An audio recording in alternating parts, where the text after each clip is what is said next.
and welcome to Three Kobolds Gaming, where we play Pathfinder 2nd Edition remastered with sometimes errata, if we remember the rules. Thank you for coming back. And sorry if I jump scared you with the audio there. We were running into some issues, and it was very high when it did finally come back. How's everybody doing? Headphone warning issued. We're good, man. Good. Excited. Chilling. Yeah. We I'm had a excited to play. quick. Very excited to play. Well, temper your excitement because we do have a conversation we need to have prior to the actual playing of the game. Yeah, Ben, we've been meaning to bring you into this, and I'm sorry it had to be a public forum like this, but Whoa. It's been really concerning for all of us. we just think Whoa. that a 3 PC adventure would really maybe just be a better fit for everybody involved. So We do I'm need really you. glad I It's not could you, gather. it's us. yeah, it's more about our playstyle than you. We do need to write the contract for your termination. If you could get on that real quick. There's some paperwork for you to fill out at the end of the session. No. So we are looking forward to. Obviously, we're not done with this campaign yet. But we are looking forward to what comes next. And I have presented my players with 4 options of campaign to play after Agents of Edgewatch, which I think is coming up here sooner than it may feel. We'll have to see. But as part of that, I have presented 4 options. I have presented a culmination of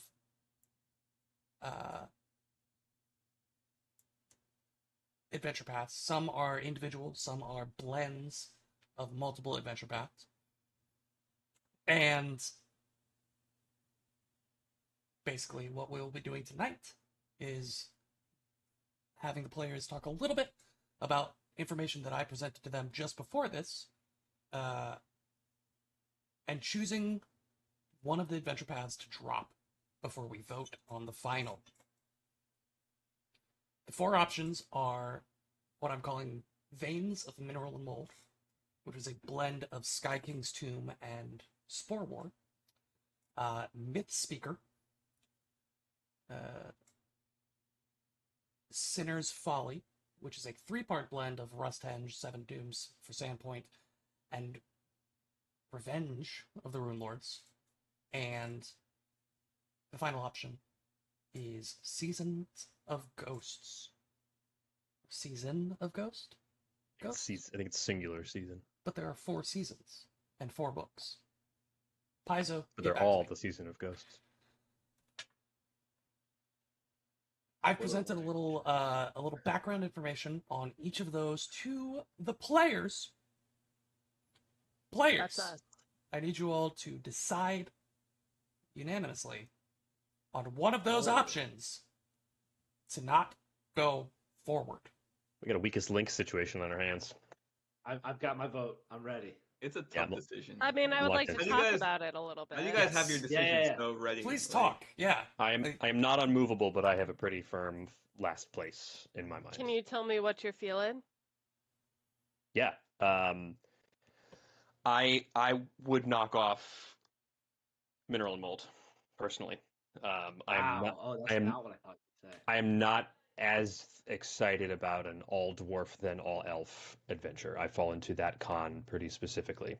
Every pro sounds friggin' sick for every adventure we've chosen, but if I had to be very honest, and I don't get as excited about like the all dwarf and then all elf campaign as I do about the other ones, because the other ones all sound dope. Anybody else have any feelings they would like to share with the class? Ben- Oh, go ahead, EG. Go ahead. I feel like for Mineral and Mold, it's kind of like we all gotta be in, or it's not gonna be fun for all of us. Like, type of deal. So, like, for me, Mineral and Mold sounds dope. Like that, like, love that.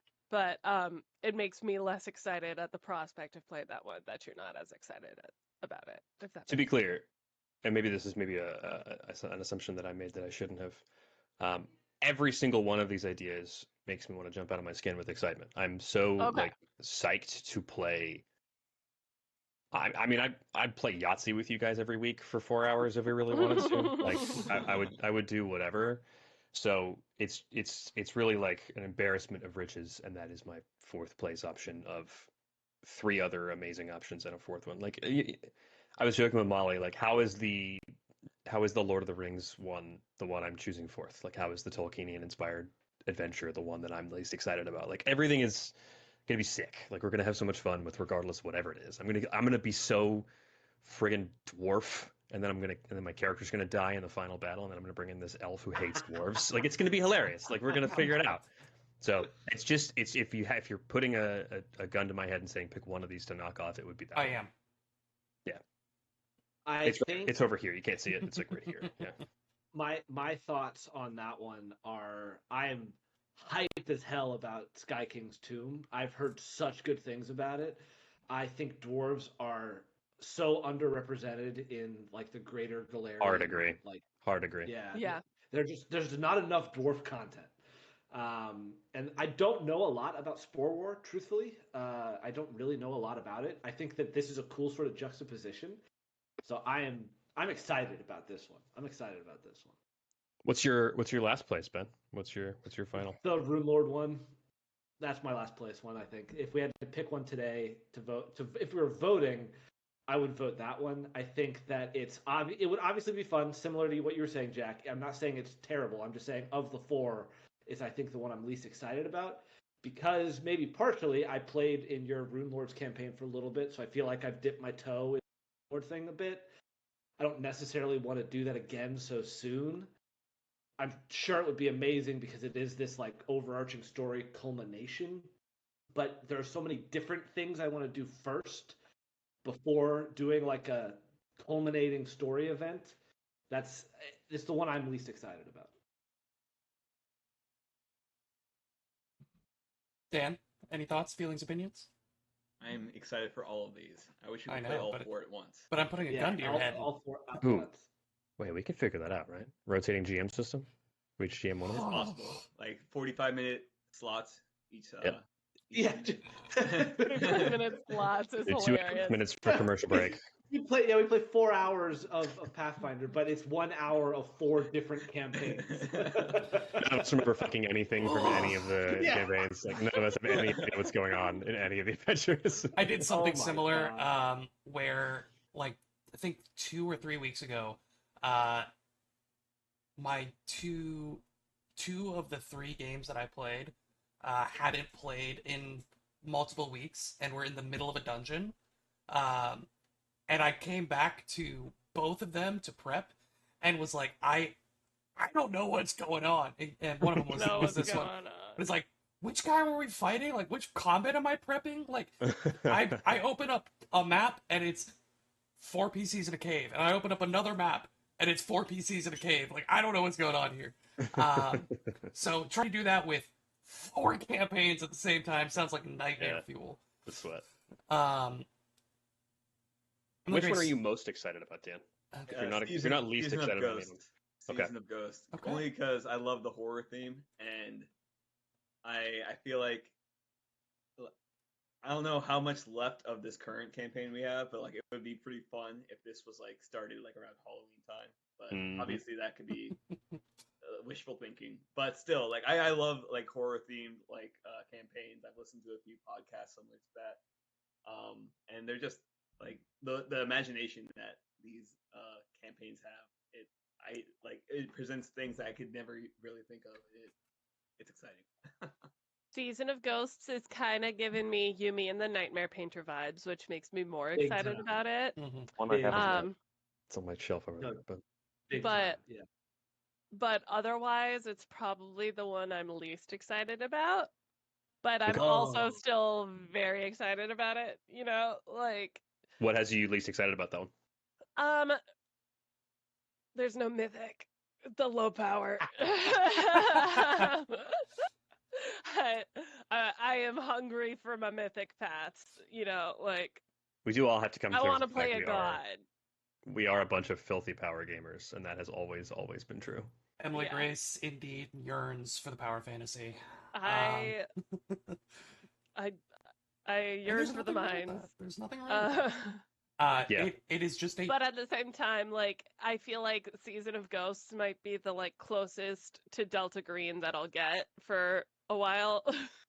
Yeah, these options. Yeah. I mean, yeah, for sure. Like, Yeah. and it's probably not close of these options, and really of the Pathfinder adventures we have currently written. I don't know of any other like mystery, horror, hmm supernatural stuff 2E. like that Yeah. for 2E. Yeah, like I can still Agents of Edgewatch yeah. is kind of there I mean, there are yeah, there's Some of it, similar yeah. aspects. Yeah.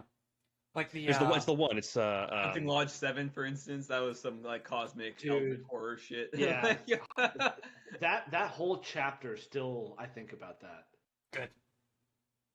that was a good one. I set out in preparation for that book specifically to traumatize Ben permanently. Well, it has worked. Well done. Yeah, Jack, I feel like I know what you're talking about. It's like on the tip of my tongue too. what's the name of the Cthulhian adventure path? From first edition?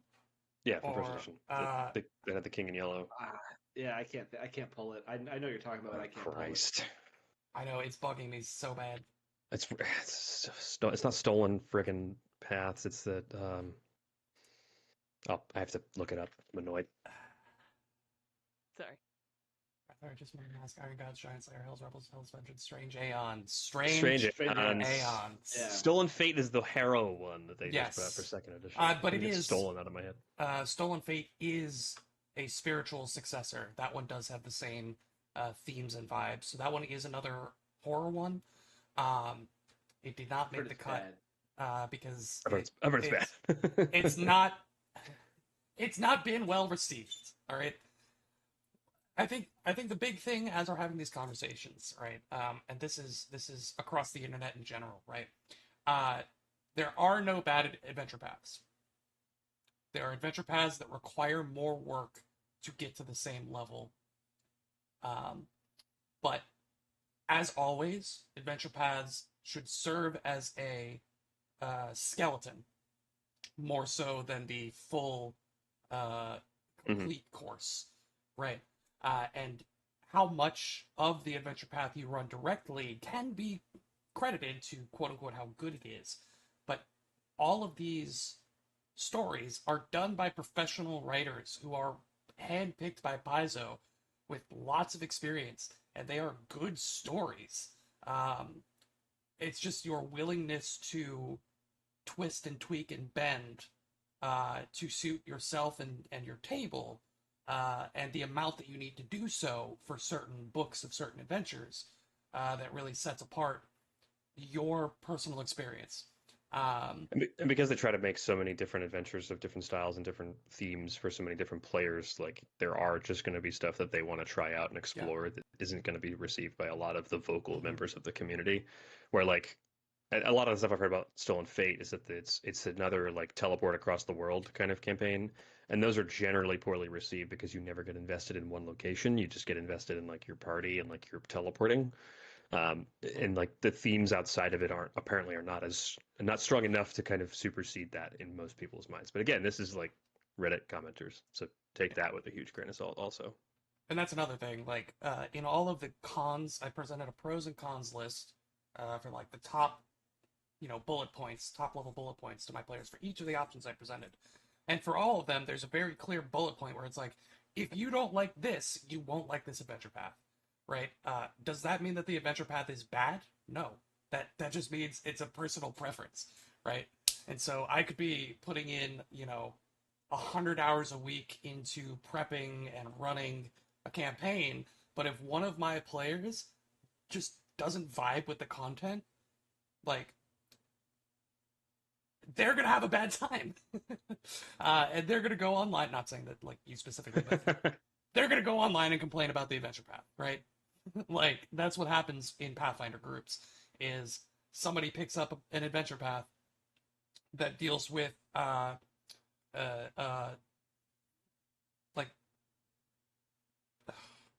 like Triumph of the Tusk that deals with the Holds of Belkzen. And this guy who's like, yeah, I don't really have any interest in orcs or I find orc orcs boring. culture. and I don't really get it, and I don't like the like Mad Max, fantasy Mad Max vibes that the Holds of Belkzen give. It's a bad AP. Like that's not the case, and it's demonstrated by like these online polls that happen where people are like, "Yeah, Triumph of the Tusk really surprised me. It's a great turn on the classic like roving orc warbands, where it's like actually a really complex society that has been consistently wiped out by Tar-Baphon, the Whispering Tyrant, and so they've kind of like rebuilt society to be these like islands of forts, and like anywhere you're traveling between these islands, it's like super dangerous because you might get raided or find random undead, and the orcs are trying to band together to form a larger nation now that the Whispering Tyrant has moved on elsewhere. But like They've no, been doing that for 20 years and they can't figure it out. Yeah. Like, they've never gotten farther. Yeah. but somebody comes in and is like, I don't like orcs. This is a bad AP. I have this debate about Goodreads.com all the time, which is like, do you rate a book based on how much you liked it, or do you rate a book based on how good it is objectively TM? And like, are people capable of doing that? And how much of a salt do you have to give to people's reviews, because they don't know how to do that and they don't know how to like be objective. They just say Yeah. like, I didn't like it, 1 star, and then like, okay, do I like you? Because if I don't like you, I'm gonna love this book. But like, it doesn't matter. All right, enough of this. We still have a task at hand. So I think I have a maybe proposition that might help us here. kick it. Reverse process of elimination here. Doesn't sound like any of us don't want to be Greek gods, or at least vote Greek gods out of the options. So if we say that one absolutely makes it to round 2. Yeah. Yeah. That's clear to me. Myth Speaker moves on. Okay.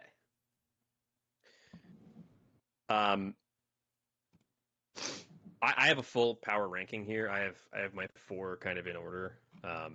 If it was completely my choice, it would be Season of Ghosts, Myth Speaker, the Rune Lords trio, and then Mineral and Mold would be my 4th. That's my in order power ranking, ranked choice of 4 APs.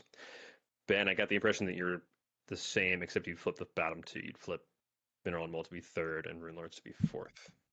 You're right about 3 and 4. I don't know the order for my first 2. Okay. I cannot decide which one I think is more exciting.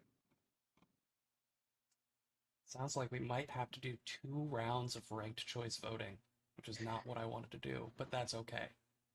I think personally, so like my top 2 are Myth Speaker and Rune Lords because I want that mythic.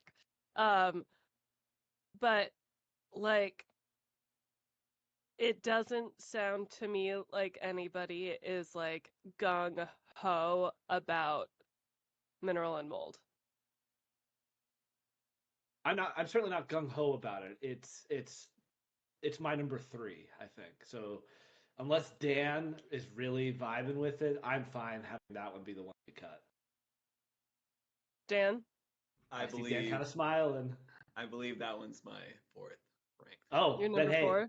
I'm fine with that one getting cut then. So Just I'm to pretty happy that That's it. He's the crowd. on someone's. Mineral and Mold is cut. And so we It only have hurts. 3 choices left. Wow. Yeah. Why Who you Sophie's knows? Choice me like this? Who knows what will happen at the culmination of the Spore War? Who knows what Not us. Tree Razor, the nascent demon lord, will get up to? See, it sounds pretty Certainly cool. not this group. Not us. Not us at the Fish. So I mean, this would. Do we have at this point, like out of 3 power rankings? It feels like we do. Mine would be Season of Ghost, Myth Speaker, Rune Lords. Ben is flip flopping on his top one with Rune Lords at the bottom. Dan, it sounds like you're at Season of Ghosts. Yep. Do you know which of the other 2 you have a stronger preference for at this Season of time? Ghosts, Sinner's Folly, and then the Myth Speaker. Okay. Yep. Oh. I like the Doomsday aspect of Sinner's Folly. So EG, do you have a stronger preference between Sinner's Folly and Myth Speaker? Yeah, I want Myth Speaker. So you're Myth Speaker, Sinner's Folly, Season of Ghosts. Man, all 3 of you are different. I Me mean, and I Jack are was both- Myth Speaker, Sinner's Folly, Mineral and Mold, Season of Ghosts, but yeah, without, yeah. Interesting. I will put up a form to do ranked choice voting. We will do But like, here's the thing. I get very excited for people to be excited about shit. So like Dan being excited about Seasons of Ghosts gets me more excited about Seasons Emily of Grace, Ghosts. You I am know, sorry. I like, am going to ask you to make a decision. I know that's hard. We will do ranked choice voting. Your number 1 choice will get 3 points. Number 2 choice will get 2 points. Your number 3 choice will get 1 point. If there is a 50% of the total pool or higher for one choice, when we tally up the combined point values, that will be the next AP. I will send out a poll at a later time. Now, enough looking at the future, because your present is screwed. We find ourselves back in the hideout with a number of friendly faces, all collecting together in the face of adversity.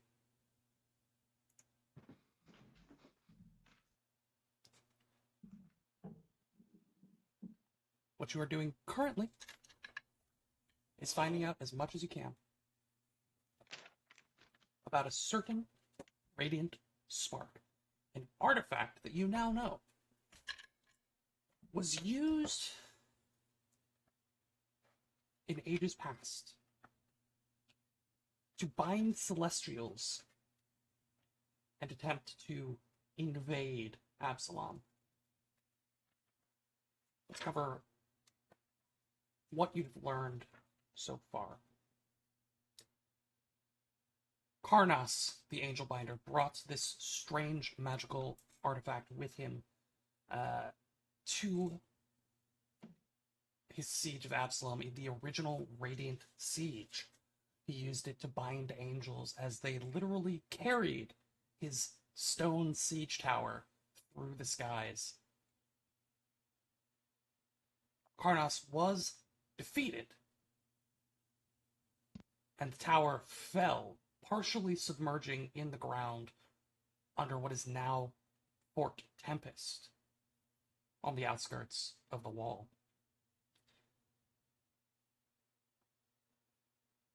You learned that the Radiant Spark not only has the power to bind angels, but all manner of extra-planar beings, whether they are celestial, fiendish, or otherwise. And regardless of the creature's origins, Karnas' powerful magic irreparably damages the souls of nearly all of the victims and damned them to an eternity of torturous existence under his heel. If any of his enslaved minions remain in the ruins of his siege tower, their destruction would be nothing short of a mercy. This is what you learn after a single day of research. Yes, Emily Grace. do we know if the tower that sunk underground is the one that the Grey Queen rose up out of the ground? Great question. That is not something that you have found an answer to. Cool. But you could recall knowledge and or research further to find out. Okay. I will say, what you do know is that Fort Tempest... Here, why don't we take a little look-see at the map here?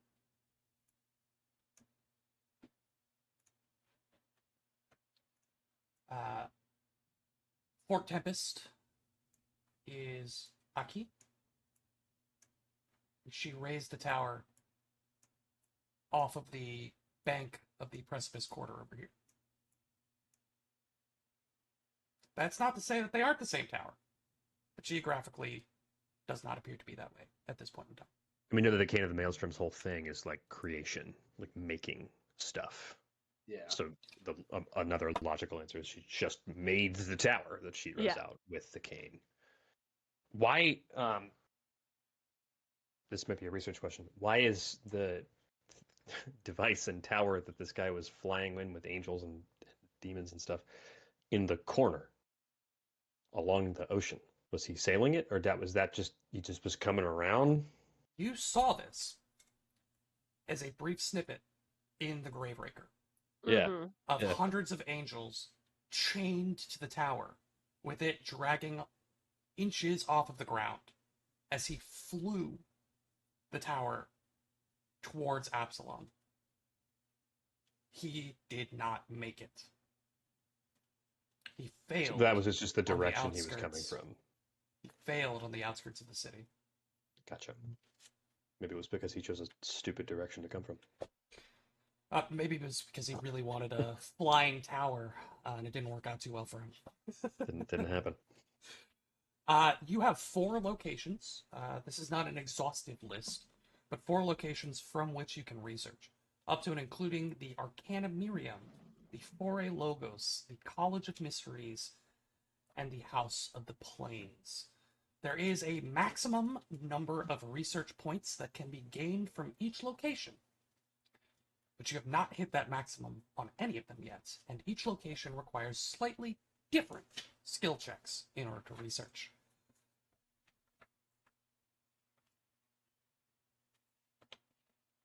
You all return, gather, and combine the information and research that you've learned. You make these conclusions that I previously mentioned. Is there anything else you'd like to do with your day? Or are there any questions that I can answer for you? I do just want to be annoying. Can we bang the gavel on the item purchases that we had spent the time talking about before? Yes. And remember, you'll get a 25% discount for any alchemical consumables from Bloody Burleth. Did anyone want a tade while we're all just hanging out down here? I could whip out some ink and magic and. Anyone want to be a canvas? I actually, do you have something that can make me stealthier? I mean, yeah, what did you have in mind? Perhaps a greater wildwood ink. Not that I've ever heard of such a thing, but maybe a tattoo that gives me a bonus to stealth, and then if we're ever in a forest, also gives me a cool reaction to cast a spell and turn into a plant, but we're never in a goddamn forest in this fucking adventure. Never. No. No, there's not many forests in this city. Yeah, I could do that. I love Think the of him I made a ranger in this urban campaign complaint. It's my And now favorite. I'm mad about it. It's my favorite. Same with the I made a druid at all complaint. the one piece that I do want to just like joke about a little bit. So, as long as anyone has known Kashak, he's never worn shoes, and he's like Mhm. been very loud about this concept that he doesn't really get it. He doesn't understand shoes. He doesn't understand boots. He mechanically, I can't wear them because then I can't climb the way that he can normally. Like he needs to have no Sticky shoes feet. on to be able to use his sticky feet only to climb. So if he doesn't have that, he needs to like use a hand or like not climb. I can't remember the last time that I climbed in combat, and it's this sort of becoming not a thing with Kashak anymore. So I think at least one of these days when we go shopping, he would come back and he's got these big ass fucking metal boots on, and he is walking like a penguin. He does not understand how to walk in them at all. And he's like, I mean, at this point, we all look like meme Final Fantasy characters, right? We all have 10 invested items that none of them go together, and like none of our original clothing is ours. It's all just like some gigantic fucking helm. So he's like completely, decked out in all this equipment, and now he's got these shoes on and he's waddling like super Imagine loudly. like a 3-year-old trying to walk in its mom's heels. Like, Yes, yeah. yeah. I bought some boots of bounding to increase my movement speed, and it's finally like the one slot that I don't really have filled, and I need to increase my movement speed. I'm not climbing, so like shoes just make sense. But I imagine Kashak is not happy about it, and he's probably a little awkward in the shoes. Do they give you a minus to your stealth? Is that an issue? No, Okay. they just give me a bonus to. Actually, I don't even know if they're metal necessarily. Oh no, What- sturdy leather. Yeah. What is the tattoo you were talking about called? Wildwood ink. So that is a flat item bonus to stealth. This would be a greater one, so it'd be a +2 item bonus to stealth, +3 forever in a forest. And then if we are in a forest environment and I get spotted while I'm stealthing, it turns me into a plant. So, Emily Grace, talk to me about inscribing magical tattoos on people. So, I, Diana, specifically, am a legendary tattoo artist. So, So I'm very familiar with his rule set. so I've played this a lot. I've done it a lot. I've done it a lot of times. That's why you're so excited about it. That's why I'm so excited about it.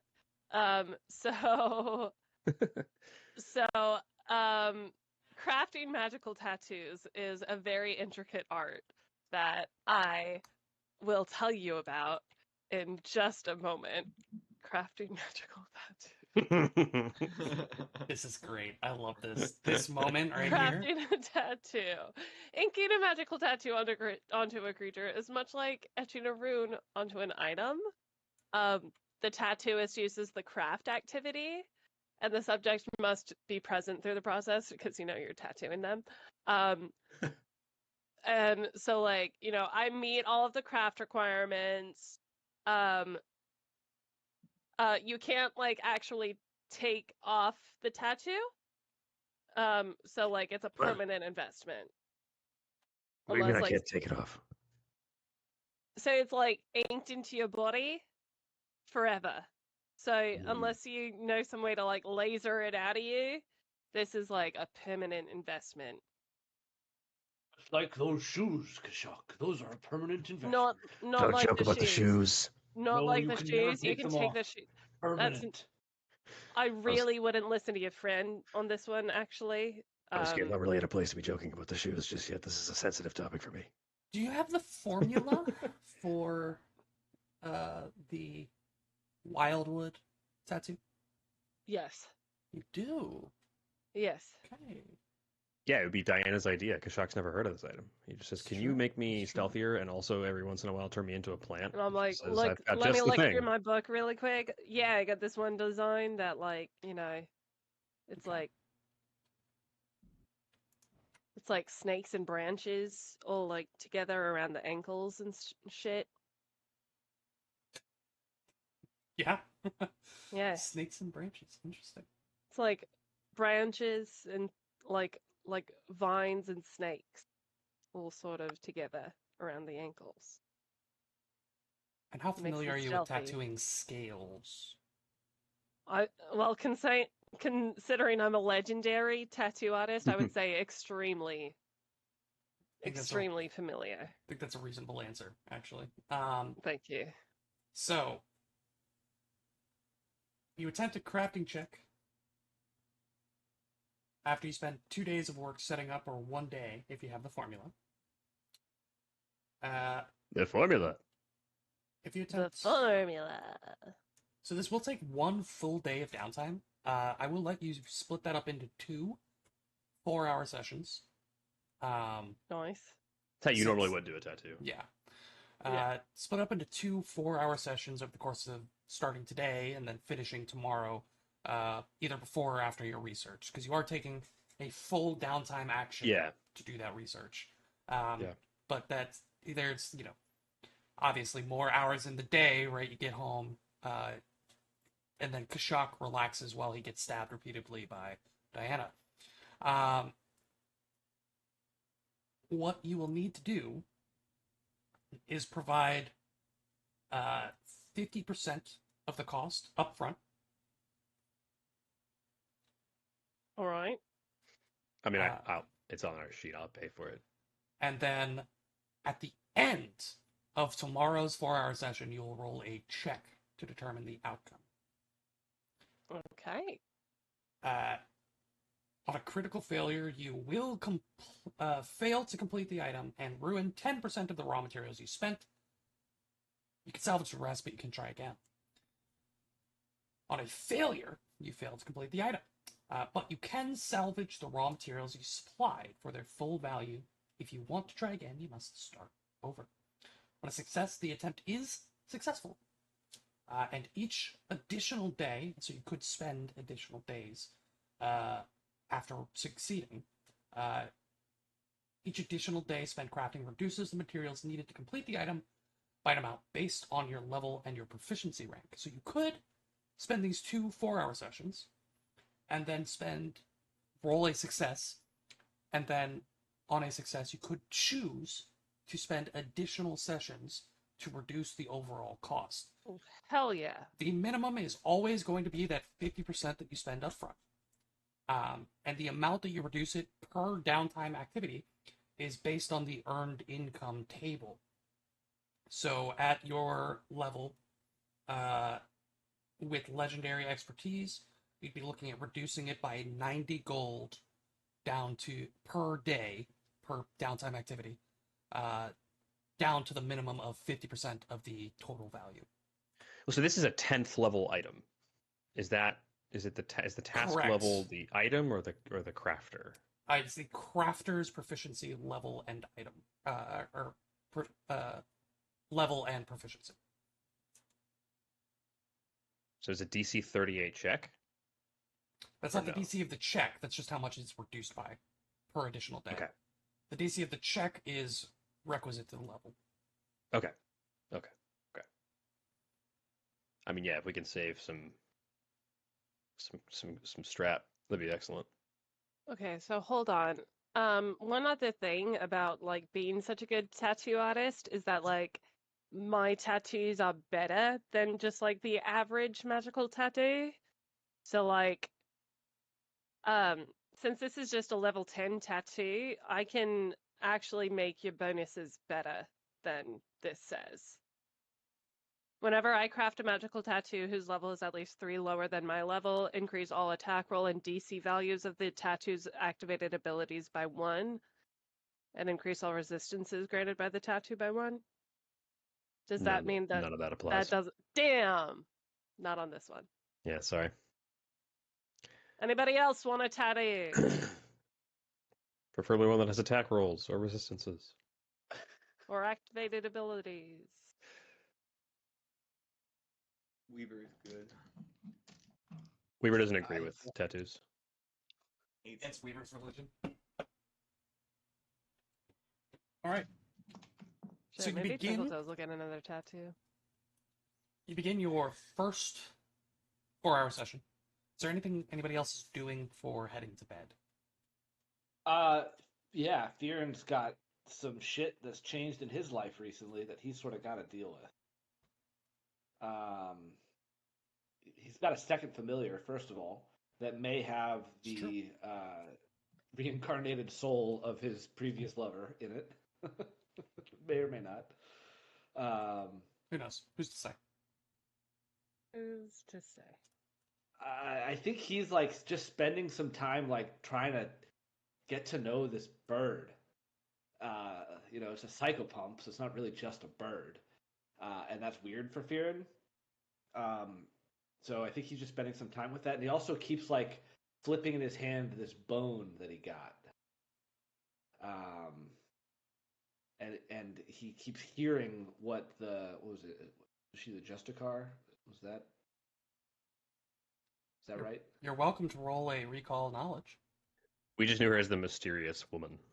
Yeah. And it's not like she gave that name. That's just the tag that I have on her journal sheet because That was how we like referred to Oh, her as a group. Yeah. I see. none of you have ever rolled a check on her. Not Then, once. yeah, I would like to roll recall knowledge on her. Sure. Re- What would you like to use? is that religion? Probably. Would you like to use religion? I will use religion. But I won't like it. I'm glad Archives of Memphis is actually working. 51. 51. Religion's one of my legendary skills. 51 is a critical success on this creature.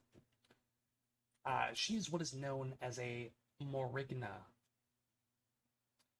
a relatively powerful psychopomp. These are bounty hunters and investigators in the psychopomp world, seeking out creatures who thwart death or interfere with the natural flow of souls.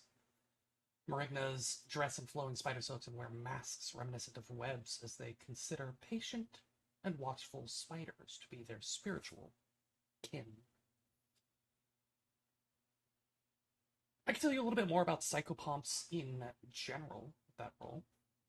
Sure. Psychopomps are the direct servants of the Boneyard of Pharasma, and they are for all intents and purposes, the bureaucratic infrastructure that operates the River of Souls and the processing of souls into their determined afterlives. A Nasoi, the psychopomp familiar you find yourselves with, usually serve as clerks and messengers and scribes of the Boneyard, witnessing judgments, directing souls, generally performing the administrative grunt work that keep the Boneyard functioning. Seems like this is a low level, essentially lowest level on the totem pole. And this Morigna seems to be investigating something here. She was originally, if you have had conversations about Forsyth with Twinkletoes and Kashak, seems she originally was investigating Forsyth for some reason. And upon attaining that quarry, is repurposing his soul for other uses now. If there is any mechanical information you would like to know, you do get 4 pieces of mechanical information. Whoa. Then yeah, let's know lowest, highest save. Let's just get that out of the way. Are we gonna fight her? Hey man, it's just good info to have. That's what you get for recall knowledge. If it has a stat block, it can bleed, it can die. Lowest save, fortitude, highest save, will, but they do get a bonus, blanket bonus against the magical effects. Of course they do. So that's 2 pieces of info. Coolest active ability. Coolest being whatever you deem coolest. As a side note to that question, but not the answer and not one of your slots, they are powerful divine spellcasters in their own right. But that's not, again, necessarily what you're talking about here.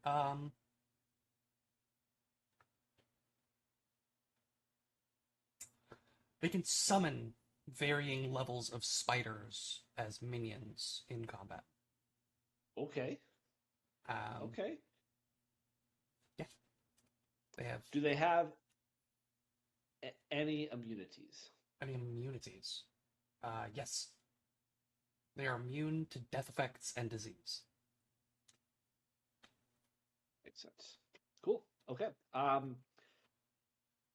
And Fearon's really agonizing over this. I mean, he once told the party when he joined the Secret Tiers, essentially, that the reason he came back to Galarian was to effectively end this, what Fearon viewed as this torturous cycle of rebirth that Forsyth found him in.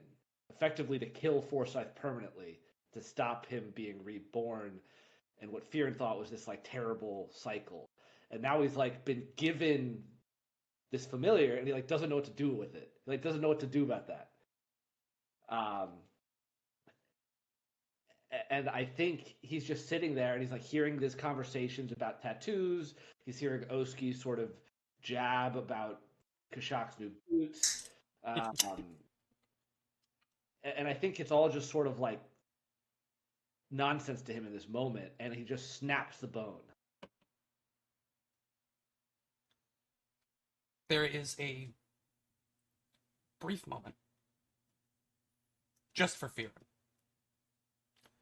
where the color drains from the room.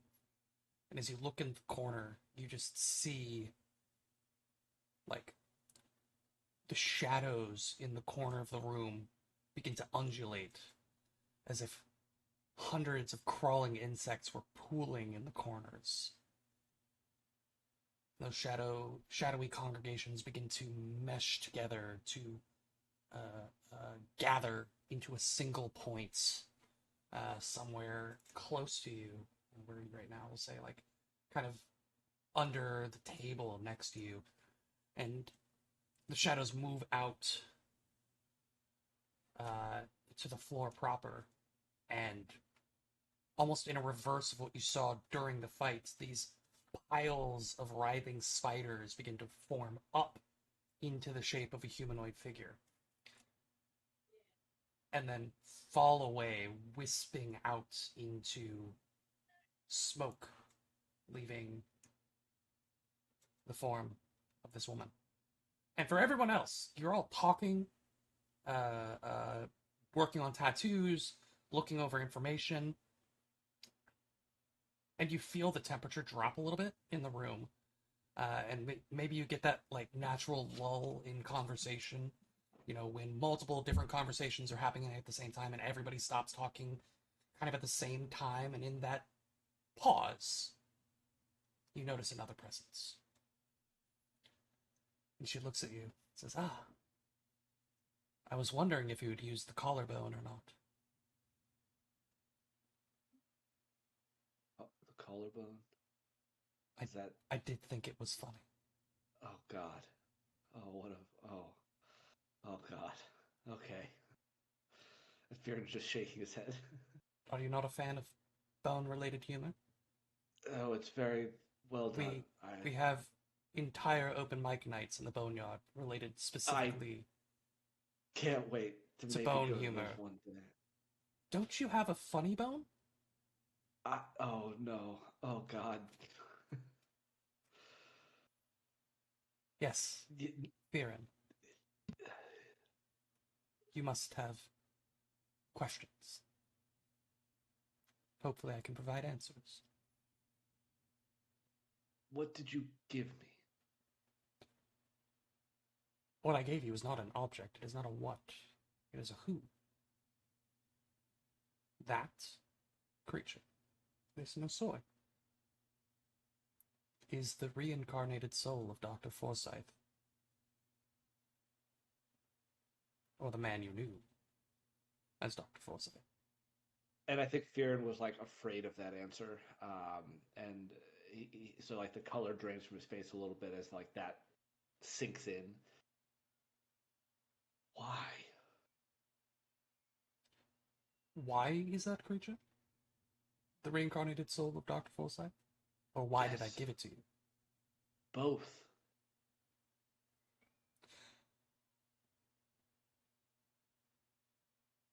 The soul is a strange subject. It is both everlasting and also constantly in flux. It is part of the greater cycle, set forth by the gods during the primacy of this universe. Forsyth bent the rules.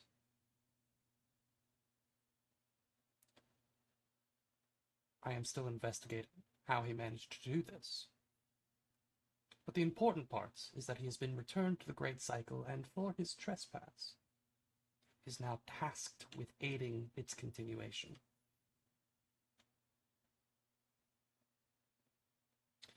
As to why he's been given to you, I should clarify that he is on loan from Eustace.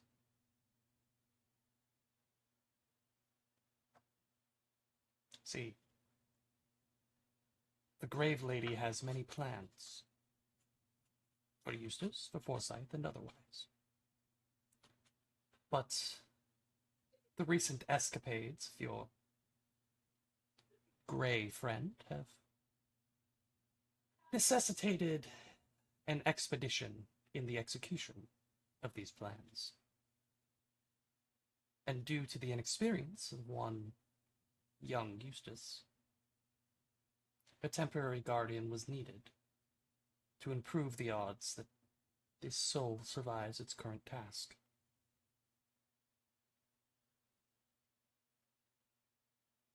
If we push back Norgorber, defeat Olanza or the Great Queen, will you leave him alone? No.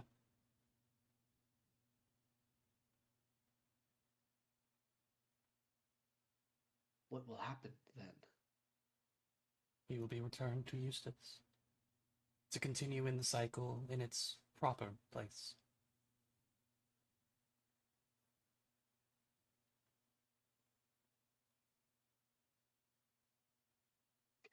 Okay.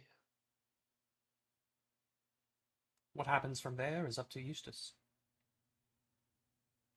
as it is his journey to continue. Much as this Nasoy has a part to play in these events, there are other events in which Forsyth is needed, as well as Eustace.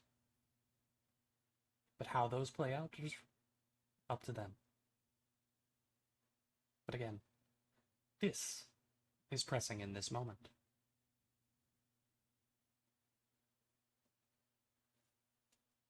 Thank you. As I'm sure you've noticed, there are many, many souls in Absalom. Specifically those under duress from the Grey Queen, both imminently and over the course of the coming weeks and months. Tell me, Wizard, do you have the ability to teleport? As long as I know where I'm going, yes, I do.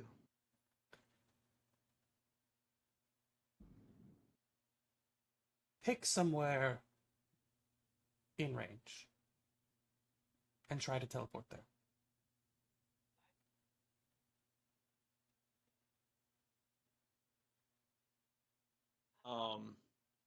He needs 10 minutes, but he'll start casting the spell, and Weaver will start envisioning the Pathfinder Society venture headquarters. I should have clarified, outside of Absalom.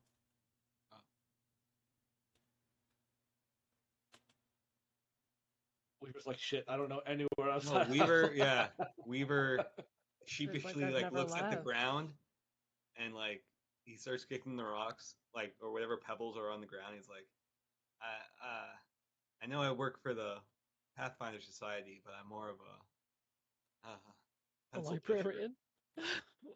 I know I'm a venture captain, but I've never really Ventured. led any escapades outside the walls. It's okay. Mostly been Weaver. inside the city. And he kind of like. It's all right. laughs. It's all right. You're an indoor wizard, not an outdoor wizard. That's all right.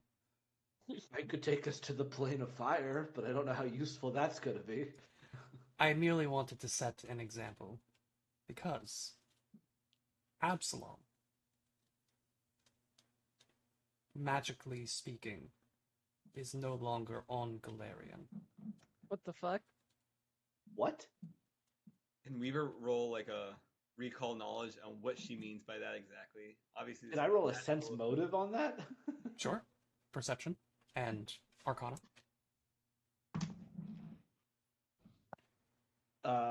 40 sense motive. 40. 46 for Arcana. She is wearing a mask. and has been rather blunt with you this entire time, save for the bone-related humor up top where she was testing out her Type 5.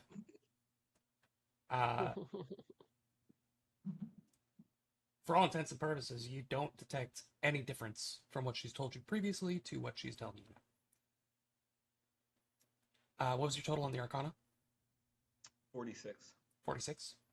That statement in and of itself doesn't mean much to you without some kind of example. The statement, Absalom is no longer magically on Galarian, would indicate that there's been some kind of severance there.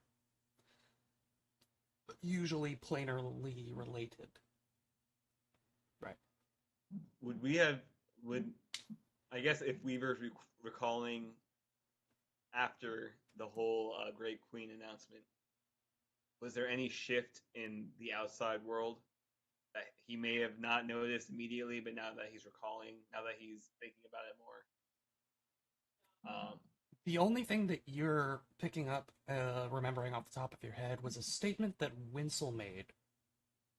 It was either this morning before you started research or last night when you got back here, about people like running into an invisible wall as they were trying to leave Absalom when the Blood Pillar was happening. For the whole city? So there seems to be some kind of separation being enacted that is drawing Galarian away from where it was. I mean, that's got to be part of the offering, right? That's got to be what the Great Queen is doing. Is like she was offering up the city to Norgorber, so by doing that, it's got to be whatever this severance is, right? Like that's immediately where my brain goes. Is Good show.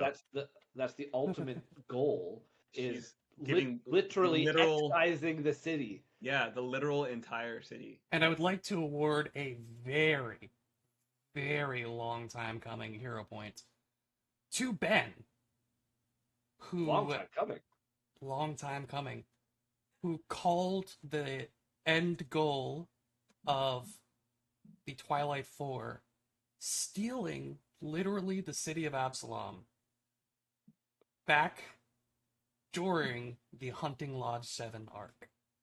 What? I did? Nice job, Ben. Way to go. Hell yeah. That's like 2 years ago. I wrote it down because... I'm pretty sure I said that, actually. I wrote it down because you said, what if they are trying to steal the city for Norgorber? Sick. Is this a use tonight hero point, or is this a rollover hero point? It's a hero point, so you will start again with one next week. Okay. So that is a use tonight hero point. Yes. We are not sure what extent this will lead towards. All we know is that the distances are wrong. If you try to teleport, you may be successful if where you want to go is a few miles outside of where Absalom was previously. But that relative distance is increasing. And though you can look past the walls of the city, there is some barrier preventing physical movement. You can see the Isle of Cortos just beyond. You can teleport there if you're strong enough, but the distance required magically is increasing. We don't know how far it will get. Oh no. Yeah, wolf. No. Oh no. Well, it's time to do 6 more weeks of research to figure out how that's going to work. You may have also noticed the souls of some of the guards captured, imprisoned by the Astradaemons. Yes. This is your goal. With foresight. To free as many of those that you can before their souls are eaten by the daemons, Oh, lost from the cycle. And in a greater sense, the city as a whole. It would be wow. difficult to tell what influence Norgorber would have on a soul if he gets his hand on the city itself. But there are countless souls trapped here now.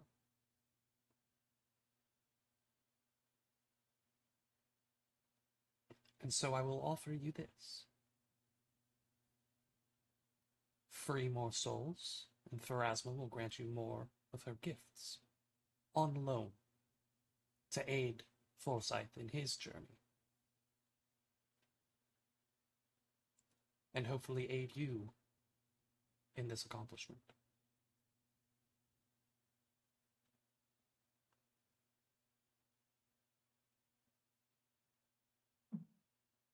Okay. Thank you. Thank you. What do I call you?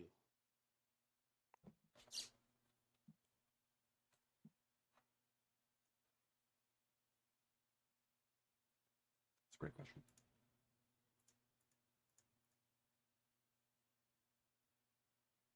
Well, thank you very much. That's a great question.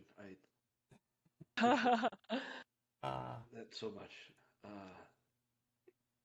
I had it here. Seem to have lost it along the way. I am the woman Thank you with so no much. name. I seem to have lost it along the way. Wise and benevolent. Thank you so much. I seem to have lost it along the way. Reminds me of that one name from Sunlit Man. I don't want to say it to not spoil anything potentially, but to those who have Yeah. read it, remember. Oh yes, yes, yes, yes, yes, yes. Yeah. Yeah. That was a funny little bit. No, actually, her thing is gone. What? It's Don't okay. call me. Don't call me. Don't call me. Okay. Oh God. Bye. Thank you, Master of Bones. You can't pronounce it with your mortal mouth. Checks out. Fair enough. Well, if that is all you need for now, then I shall take my leave, but let me know if you have any other bones to pick. Oh God. I wish some of these were more humorous. And he winks at her. Now you're getting it. And she disappears in a cloud of spiders.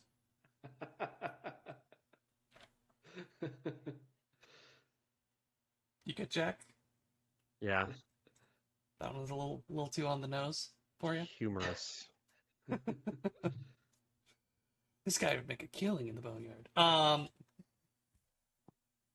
Yeah, she disappears in literal cloud of spiders that seem to appear out of nowhere, encapsulate her form, smash into the ground, and then disappear. Whoa. Checks out. Yeah, I think Fearon turns around and looks at Twinkletoes and Kashak as just like, what the fuck do I do with this? And he's like,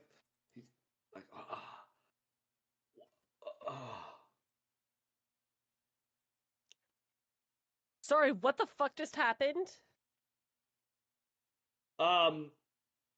Forsyth's back, and he points at the Nasoi. And I should point out that you have had a little bit of time to converse with this creature. Okay.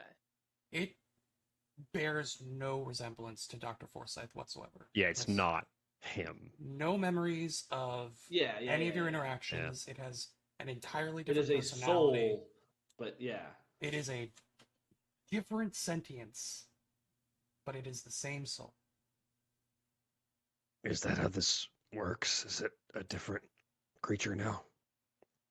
I don't know, but I feel Forsyth in this Nasoi.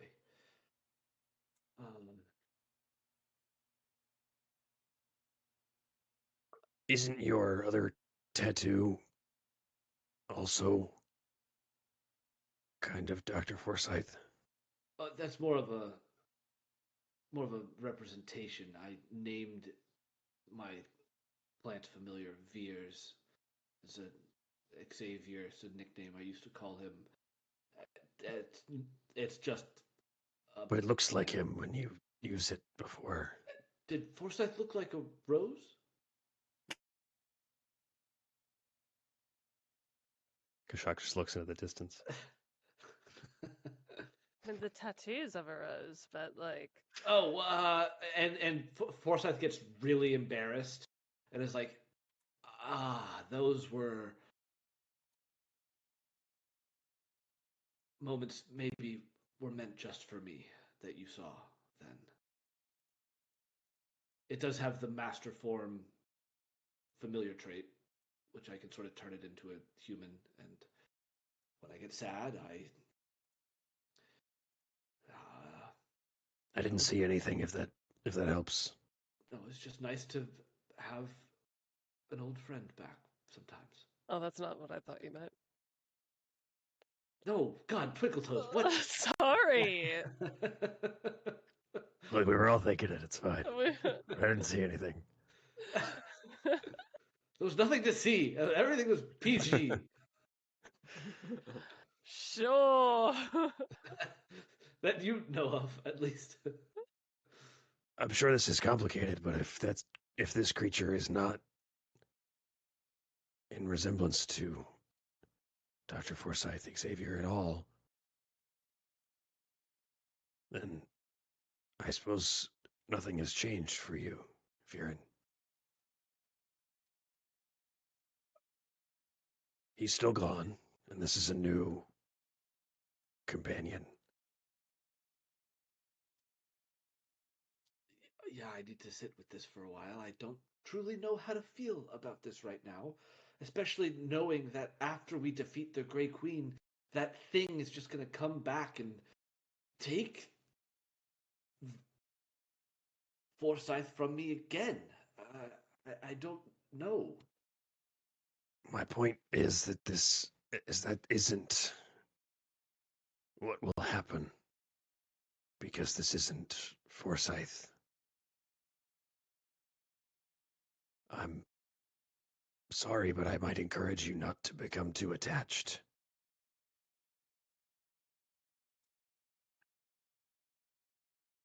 And Fearon's kind of like pacing a little bit. He's like, this is not how he expected any of this to kind of resolve. So this is like a lot for him to take in sort of at one time. Especially because he still feels like this weird connection. There's like the mechanical connection of a familiar, but there's like something else he's.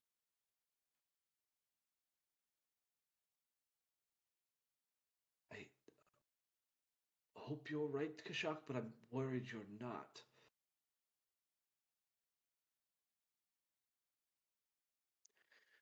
Your mind is more suited for things like this. I will trust your judgment, but God, you're Well- hot. when I was in my village before, we mourned the dead and we left them. Not a lot of sentimentality with the Uruxi where I came from. We honor the ancestors that came before us, but they are gone.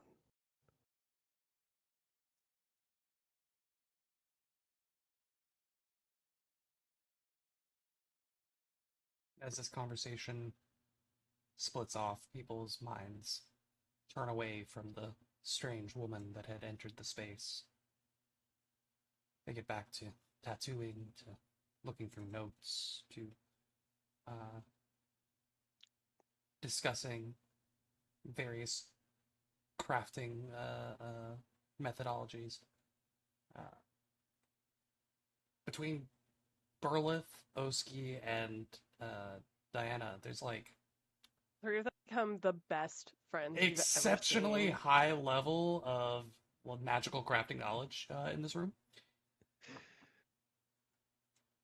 We're gonna make our own Cane of the Maelstrom here, Yeah. and then blow up the other one with it. We're Uh, actually all going into business together. We'd like $10,000 to start our project. Thank you, Sharks. Here's our pitch. We're looking for $10,000 for 25%. We have to actually, because I don't know how else we're gonna get the boots off of Kashak. We're starting a boot removal business. the night comes to a close as people head to bed. I'm assuming everybody is staying in the Yeah. hideout. Duh. Oh yeah. It's a little cramped. No, it's not. I have Murphy beds everywhere. Tokatos goes through and just starts pressing buttons on walls, and beds start popping open. Thunk, thunk, thunk. Another secret button, and a massive door opens up to just a linen closet, floor to ceiling, of various sheets and pillows and comforters. A little bit of the floor does actually back into the wall, revealing a little pool for Shithra and Kashak. Oh, Nice. I was gonna do a bit about getting your bed all wet, but yes, that makes much more sense. Thank you. Sorry, That's Jack. so nice. Whose bed are you wedding? Well, mine, but effectively Eliana's, and I'll be wetting it all night. The night comes to a close. You all bed down for rest, and we'll be back in about. Time to know? Poor timing. We'll say 8:33 Eastern Standard, just to keep it weird. Thanks for joining us. We'll be back in just a little bit.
Welcome back, folks. In the morning, you all gradually awaken. If any of you have ever been to like a summer camp where there's, a bunch of people like in the same cabin, and like, the first person wakes up, usually stays pretty quiet, tries to, do whatever, brush their teeth in the morning. Then the second person wakes up and, they start talking quietly. And then the third person wakes up, and then it just gradually builds and builds as more people wake up, more noise, more activity. And finally, everybody is kind of awakened as the activity grows, whether or not you like it, whether or not you're a morning person. And there's that kind of sense of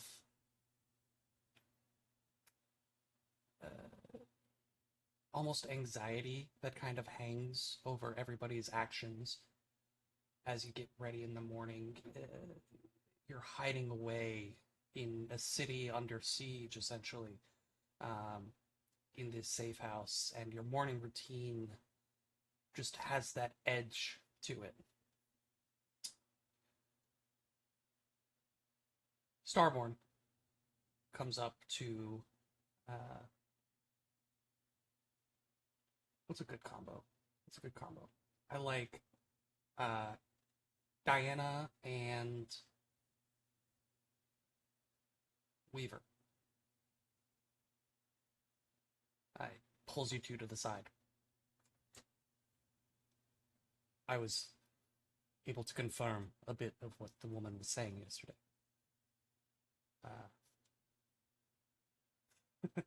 No, the other one. Yes, good. Wrong Twinkletoes character. Wait. There we go. I was able to confirm a bit of what the woman was saying yesterday. I sent a scout to the western gate. There is indeed a physical barrier of some kind, though it is invisible, just beyond the wall. And furthermore, the edges of the objects, of the trees and grass and things in the distance, it's beginning to blur. I spoke with a colleague subordinate, a student at the Arcanumerium. I had him attempt the teleportation spell, much as the Marigna suggested. He was able to leave Absalom. Didn't require any planar teleportation.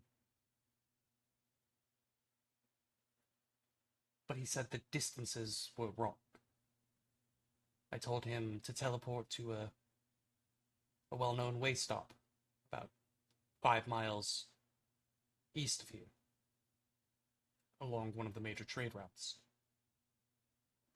He ended up with how teleportation works. There's a certain amount of, Weaver, as you know, certain amount of displacement from the intended target.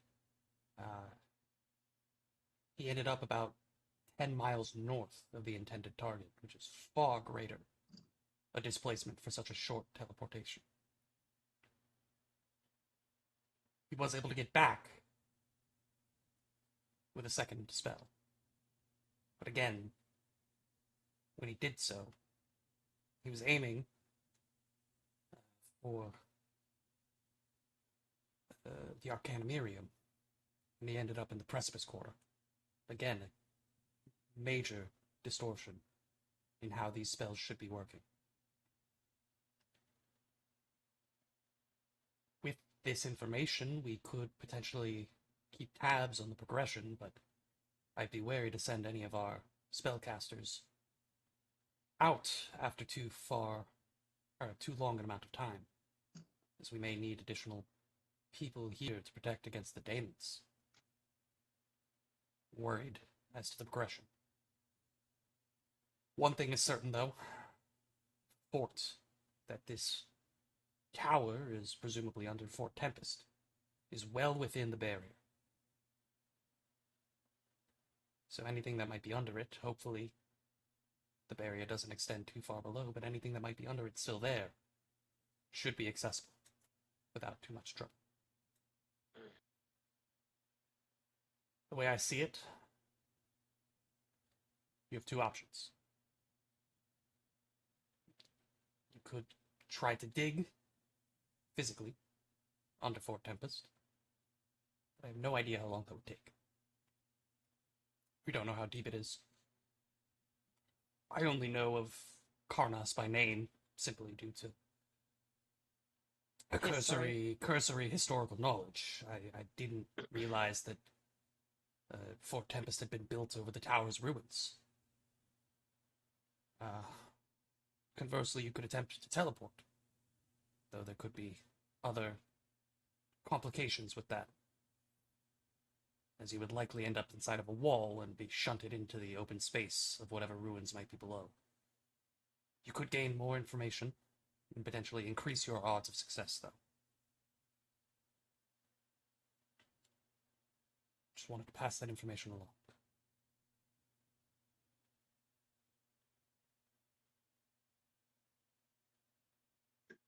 Thanks. Ah, All right. Kashar, good morning. Didn't realize you were here. He's very stealthy, from what I've understood. And he sticks out his arm, and there's like a third of the tattoo done.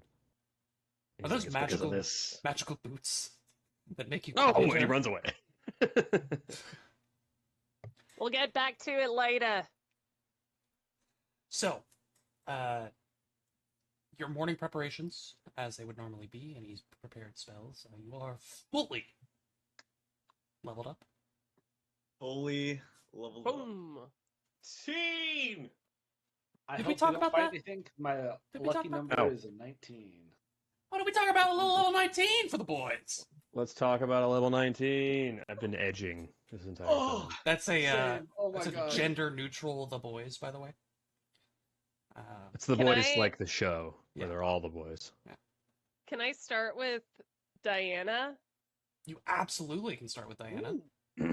All right, because it's been a while. So It's been a while. I still don't understand what adventures do, so I would love to hear again. 19th level adventure. Pro tip: nobody does. I'll know what it is when you describe the 19th level up. That's when I'll really get a sense Yeah. for the Yeah. So a little bit of background on Diana. She she's an inventor with the Scrounger archetype. And so since we last saw her, I believe Sterling has become a Paragon companion. So he's big. He's big now. He's not a little guy. He's a big scorpion. I'm so sorry. I inhaled something. I have legendary overdrive, which means I become legendary in crafting. And revolutionary innovation. So my armor now has the perfect fortification thing modification, which means that I've outfitted my armor with such heavy fortifications that deadly attacks often lose their edge. Each time I'm critically hit while wearing the armor, attempt a DC 13 flat check. On a success, it becomes a normal hit. Whoa. This isn't cumulative with other fortification runes or other abilities that reduce critical hits with flat checks. Additionally, I gain resistance 2 plus half my level against precision damage. So I have resistance 11 to precision Whoa. damage. That's pretty good. Mm-hmm. Other than that, I have a dope feat called "You Failed to Account for This," which is like when somebody tries to attack me, sometimes I can like bullshit an item that I've invented to like swerve it and use my crafting DC instead of my AC. Cool. So a little improv fun with that one. I am now a juggernaut. I have inventive mastery, so my DC increases to master, my inventor DC. I can negate damage with a feat that I have. My armor innovation activates various devices I prepared ahead of time, and I use one of them to reduce the damage I would take by 15. And I can use an unstable function to reduce it by 50. Yeah. Whoa. Yeah, what? I also now have the infinite invention. So basically, I can restat my entire character overnight if I want to. Excuse me? Just I can basically just like decide instead of having an armor innovation, I'm actually gonna make a weapon innovation for Yeah, tomorrow. be like, nah, And like I want this. and Yeah. like just like literally just retake any feats that I want overnight. Like from the Wow. like it's crazy. That is crazy. I'm never gonna do that. But like I But you could. can. But I could. And I become a master in armor. I'm now a legendary tattoo artist. I have the fleet feat, so I'm faster now, and I'm a magical scrounger, so I can craft temporary wondrous items. It says temporary wondrous items, but it's actually they have to be common. And half my level or lower. But I can couple together a just like a temporary magical item. It has to be held, wielded, or worn. And yeah, Nice. Inventor. that is Did that clear it up for you, Jack? I could play an inventor right now. Dude, right? Give me Diana's character sheet. I'll play her if I can play in combat. she's so much fun. I'll do Oski really quick. Give me Yeah. Oski. First, Oski, because we did the little side adventure, was able to successfully cleanse the demonic taint. So I switched his sorcerer archetype bloodline from Oh. demonic to angelic, as he's been blessed by Mazluda. Amazing. Or celestial, whichever one, I forget what it's called. But anyway, that's a minor one. The real cool thing is with his shield raised, the dude's got an AC of 48. That's crazy. How is that possible? That's incredible. So that's where Oski's at. He took a cool feat called Expanded Aura, so now he can do his reaction within 30 feet instead of 15, which is really cool. Yeah, and he's just a general badass. So that's Oski. My champion in the other game has expanded aura too. It's such a good feat It's with the so good. remaster. Oh my god. Especially at a higher level. Like Jadith is only level 7, so like right now it's like but it's gonna be dope later. So for Oski, that's fucking awesome. Because it just gets better as you get higher level. Oh yeah. Amazing. Is that everything Is for that us? all? I will. That's. I mean, there are some other things, but they're minor. Those are the big things. I'll transition to Fearin. Go for it. 10th level spells. I mean, come on now, right? Like, Finally! I'm not gonna bury the lead. Yeah, we got 10th Finally! level spells. Dan and I are gonna be freaking out about them. Let's go. I know it's crazy. My Unfortunately, soul already hurts.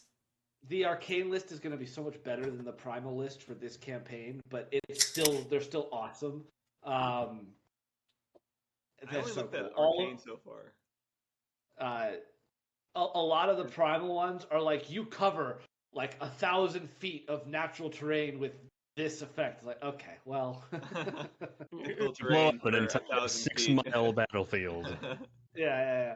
But there's still some cool ones. Absolutely, all of them are crazy. Also, at 19th level, proficiency goes up. So I think I am now at level with martial characters with their attacks, finally. It only took me getting to 19th level for that to be true. Your master spell attack? No, legendary. Then you're better. Only fighters because I don't- ever reach I legendary. don't know, but I don't get Wizards. runes, so they're the same. Well, maybe you should get them. That's not possible for spell attacks. But you better catch it. Gotta catch What? them all. Oh, yeah, that's something I wanted to Is bring there a up. refrigerator We'll talk open? about automatic bonus progression for the next campaign. Ooh. We'll talk about it. Make it even harder for martial characters to spend their gold? No, it means you get to spend your gold on property roots instead. I don't know what automatic bonus progression is actually. Yeah, you would want to spend it on property But with the That's spell attacks going up, also DCs go up. So my DC is now also legendary, which is more important, arguably. That's awesome. So that's very exciting. Are you finally happy with your druid? I've always been happy with my druid. It's just for some reason the game has not been happy with my druid. See, it's never been my fault, Will. I don't It's believe it. Never could be. been Ben's fault. Never could be. Yeah, that's kind of it. 10th level spells and legendary DCs are super cool. All right. Let's pop on over to Weaver. Well, similar to Fearin, Weaver has access to 10th rank spells. Right, True. sorry. True. Just If only we could learn just the having rules. fun. But Weaver's legendary spellcaster as well. Legendary saves is the big ticket item, like Ben was saying. So I'm very excited to be doing more damage and hopefully get more failures. Weaver is now a master in acrobatics, so his cat fall distance has gone up to how far he can fall. And what I'm most excited for is this skill general feat that we get at 19th level called Legendary Linguist. Effectively, Weaver can speak any language ever conceived. What about reading? I think they had a stipulation about reading. Let me read the. You're so skilled with languages, you can create a pigdin instantly. You can always talk to any creature that has a language, even a language you don't know, by creating a new pigdin language that uses simplified terms and conveys basic concepts. To do so, you must first understand at least what medium of communication the creature uses, speech, sign language, and so on. It's funny because it says sign language, and you're reading sign language, right? So why would that stop me from reading other languages as well? You know what I'm saying? So I don't know. there's How that another works. feat that's like the legendary decoder that I think would be like the equivalent of reading every language. I feel like decoding is more geared towards like what's it called? Like a code, like secret codes, stuff like that. Like I don't want to take away. Being able to speak any language with anybody is incredible. yeah. Yes. But I can understand that like reading any language. Reading too. does seem to too be much. not covered by this. Okay. So- But I Yeah. can read any sign language ever. So legendary codebreaker is your skill with languages and codes is so great that you can decipher information with little more than a quick read through a text. I don't know if that would be like the equivalent. Um, I mean, a pidgin language is not inherently a the language. spoken yeah. language. It is potentially a written language as well. It's not a language. It's a middle. Yeah. Yeah. But that's the problem There's with not- like I reading. mean, it's communication with another person. So like you'd have to be talking via written Like stuff. it's Like you're not verbal going to and pick up a book. non-verbal communication. Yeah, that plays into But it. you're not going to pick up a book in Yeah. Aklo if you don't speak Yeah, Aklo that and be makes able to sense. read it. But you can like speak with somebody who speaks Aklo by writing common words together in a written form. That's I think the distinction. Yeah, the book isn't going to meet you halfway. Is basically the Yeah. issue there. The person will. Yeah. That just Sick reminds fucking me. feat though.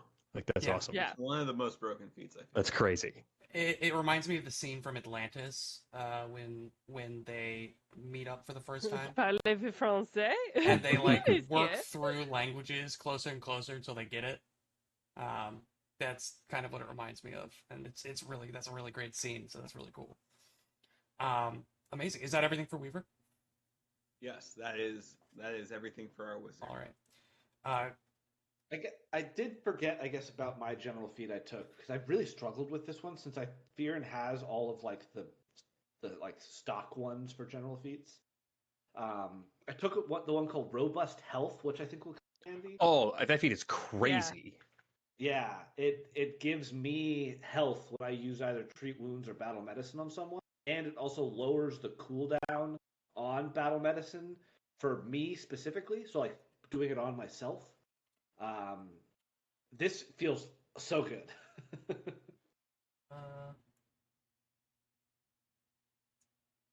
So the additional health is only when it's done on you. Yes. Yes. Okay.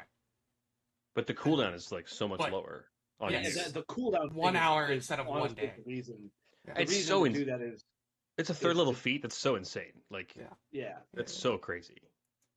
Very cool. Let's do Kashak next. Yeah, dog.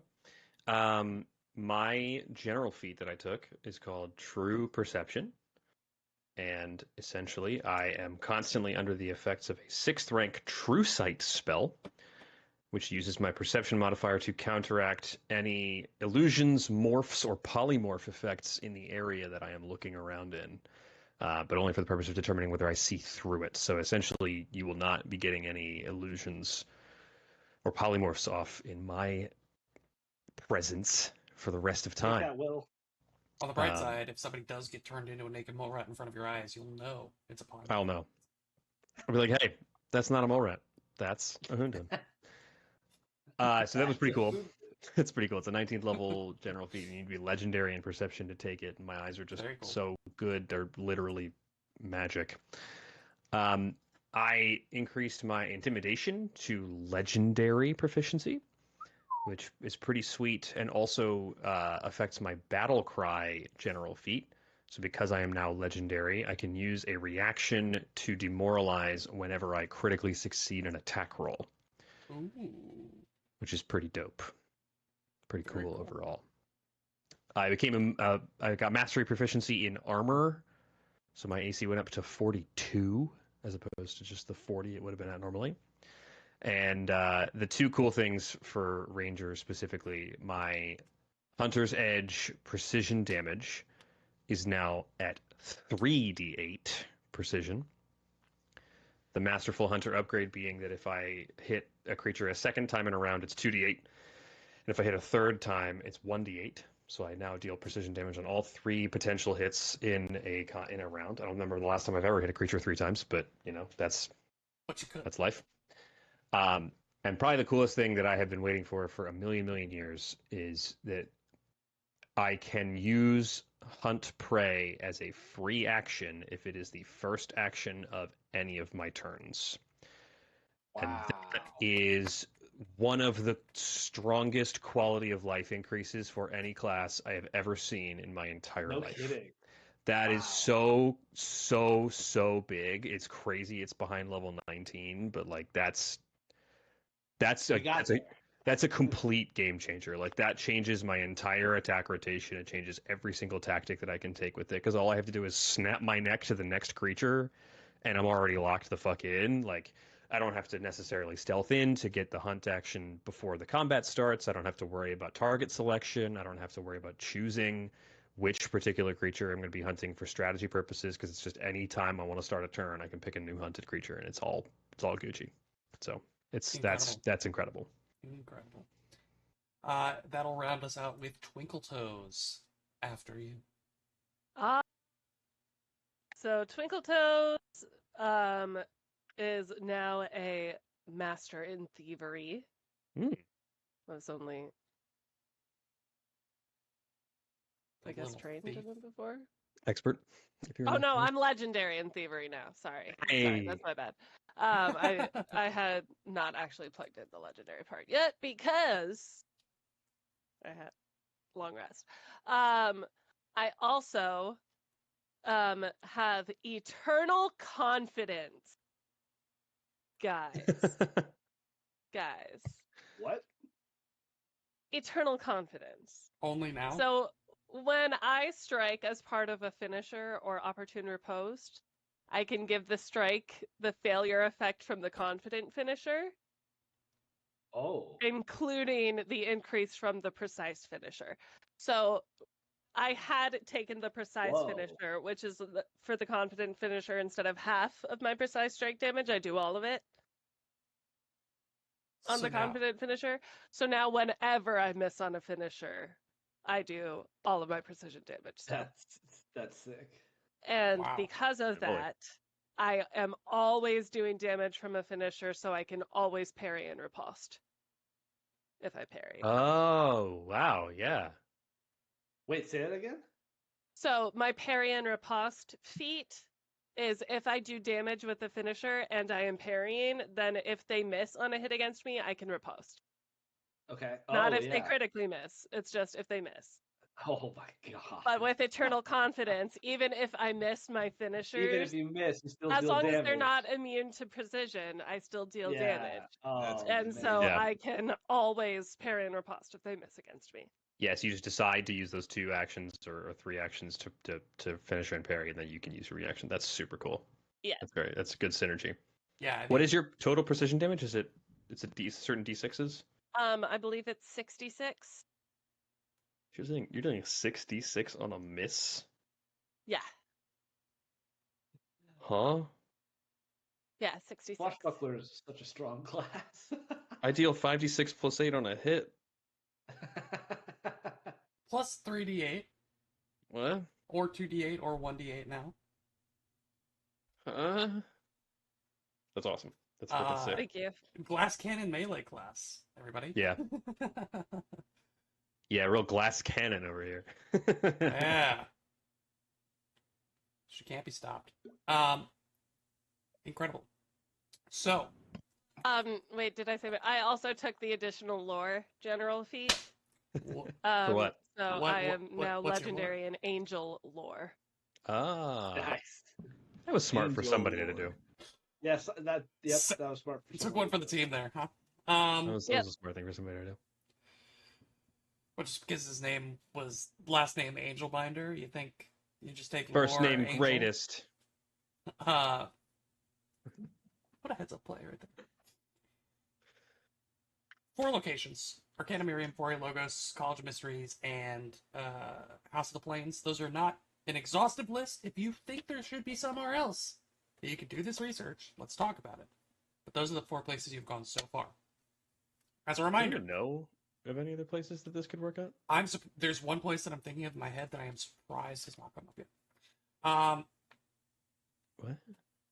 Could it be Hunting Lodge 7? Wasn't there? Were there books there? You can't there, go there. there were books there, but they were occult related. If you remember the tome that you got specifically had to deal with the occult and pulled knowledge from those books. Yeah. What are we forgetting? I'm not going to tell you. We went to a different library, like to do research before. Besides the Uh, Arcana Miriam, the that College was of the Mysteries, or the Arcana Foray Miriam. Logos? Yeah. Okay. I mean, the Pathfinder Lodge would be Yeah. one that I'm thinking But about. What That's book- the it one that can't I've be been from thinking book of. 5. Yeah. Yeah. Oh, Okay. Pathfinder Lodge. The Yeah, I place had where mentioned that where one. Weaver specifically made his character a researcher at. Like where Weaver like has Well, I top wanted to go through secret the Arcana security Arcana clearance. Miriam Yes. first, but I completely Yeah. understand that. I'm not faulting you. If you would like to go to the Pathfinder Lodge, that is an option. To remind you of the skill checks. So far, you have only learned of one relevant skill check from the House of the Plains. There are 2 additional relevant skill checks. You can potentially gain more information about what those would be with the diplomacy, gather information when you get there. But that one so far is thievery. Makes sense. For the Foray Logos, you're looking at library lore, diplomacy, and religion. Arcana Miriam is academia lore, arcana, and architecture. College of Mysteries is occultism, perception, and society. So what we had previously, if I may. Yeah. Arakanesh, Firan, and Oski went to Foray Logos. Weaver and Ilsetsia went to the Arcana Miriam. Diana and Kashak went to the College of Mysteries. And Twinkle Toes took a solo ride to the House of the Plains. Is that Does something- anyone want to change that? I do not. Okay. No. Yeah, Kashak basically has to go to the College of Mysteries for perception. He doesn't have any other skills that are like super relevant. what would the skill checks be for Pathfinder Society, other than Pathfinder Society? Intimidation. You have the lore skill for Pathfinder Society, right? Pathfinder lore? Yes, it's sad because it's like my lowest lower skill. That would be that would Doesn't be the scale. relevant lore for that Yeah. location. I have a hero point. I'll roll it. Is that where you're going? Yeah, Weaver would choose that place. Okay. Tipsy Tengu was up there too, but I think this is. The Tipsy Tango is a bar. Yeah, exactly. Yeah. Okay. You get good info. Hey. More. You I said any location. Like, wait, I don't understand. I said we could talk about it. By information, you meant 6 pints, right? That's what we were looking for. I still have that map because I love it. This was its last iteration. Wait, hold on. This was what was What are we last doing? happening. We had come back to talk.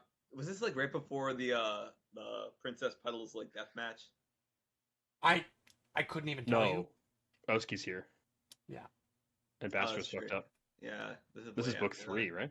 Yes, this has to be book 3. Uh, And Sheathru's large, so that's, I mean, it's level 7 or beyond. 6 or beyond.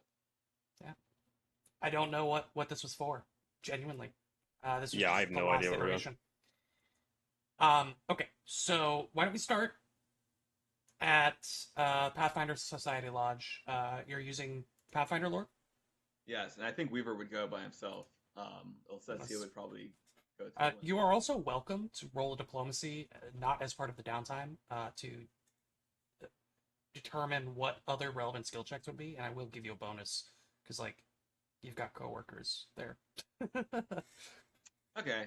I know you're not amazing at diplomacy. Compared Yeah, I was to about to some say, of the what is characters. my diplomacy? I don't think Um, I've ever rolled diplomacy for Weaver. But I think of all of the people in this party that would be good at getting information out of the Pathfinder Society Lodge, you might be the most qualified. So I'm gonna. even if it's just awkward, water cooler banter.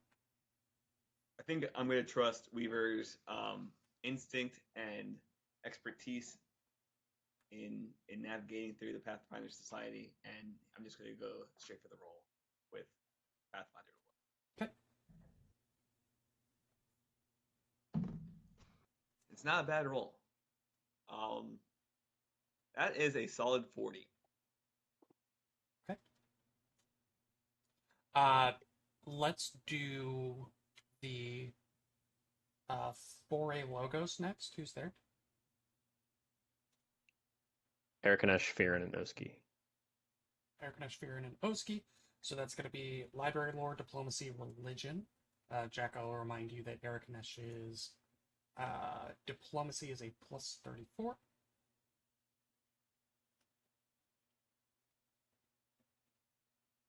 Okay, I will roll that. Anybody else there? Roll your skills.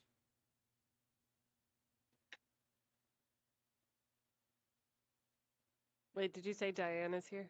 No, Farron and Oski. It's just Ben. Wait, I thought we were. Okay, sorry. Yeah, doing both religion. Okay. At Fore Logos. I rolled a 36. 36. Okay. Bad. That's almost minimum. I've got a 42 and a 34. Okay. 42 Fearin, 34 Oski. Perfect.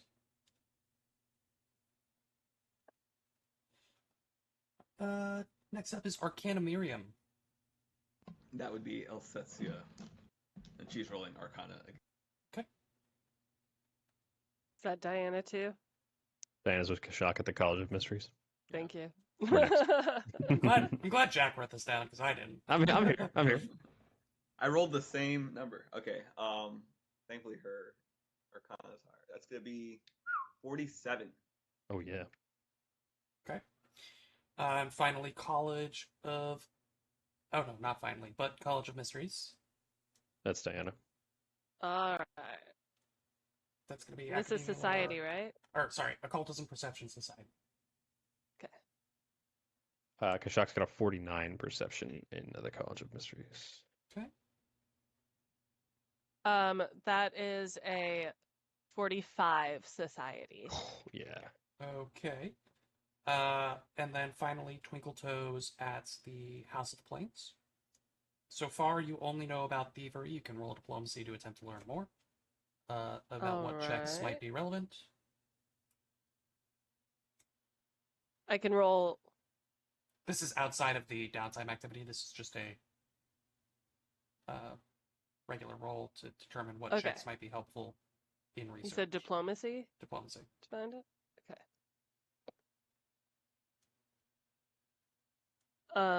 That is not very good. That's only a 33. A 33 is enough to learn that Okay. intimidate would be good here. Ooh, no, not for me. But Oopsie, I will man. pass that along to my friends. Maybe your For two friends who are tomorrow. legendary in intimidation. Yeah.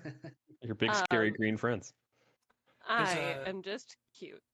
The House of So the Plains has denizens that lend themselves to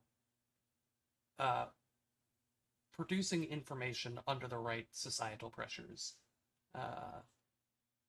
in this manner. I imagine a place like that too. Intimidation is the diplomacy for those people. Like you scare them bad enough that they're like, "All right, I respect you. I'm gonna give you this information." Like they're not scared of me, but like I'm scary enough that they're like, "All right, you deserve this." I got a 48 thievery. A 48 beaver. Sure. If I was going to Okay. pick a lock, it would be a 50, but Another really solid round. So we had only one failure, a number of successes, and one critical success for an additional 2, 4, 6, 8, 9 research points. That's going to bring us to a total of 21 research points. Write that down. Let me just double check my math. 2, 4, 6. Yeah, 12 yesterday. 21. Yes. 21. That breaks another 2 research thresholds. But I Nice. will say that you have still not exhausted any location. Good. So, you all reconvene. Share notes, share information. At the Arcanumerium, Lisetzi was able to find a copy of the original blueprints for Fort Tempest. It obviously doesn't give a map of Karnas's ruins that are beneath, but it does give information about the guesswork that was done in building Fort Tempest as it relates to potential ruins below. About areas where sinkholes might be likely due to expanses underneath that are unsupported, about where not to dig due to potential archaeological significance. If you decided to manually dig your way through, you think that you could do it in about a day's worth of effort. You're not sure where that will take you, but you think you could get there manually if needed.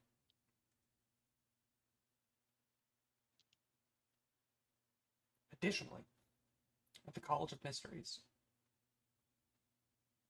there is an item that is found. A talisman that bears the sigil of Karnas the Angel Binder.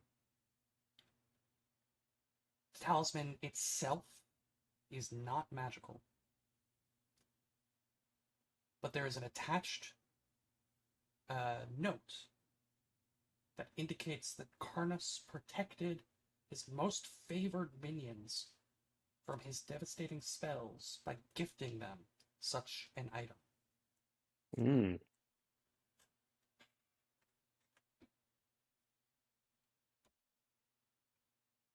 And that is what you learn.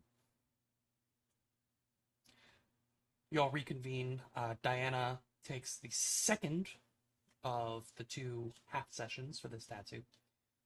Diana, if you wouldn't mind rolling a crafting check for me. Alrighty, let's do it. 1 second, let me pull up Diana's sheet. And this is a Okay. level 10 tattoo. Yes. Okay. So this is at a plus 37.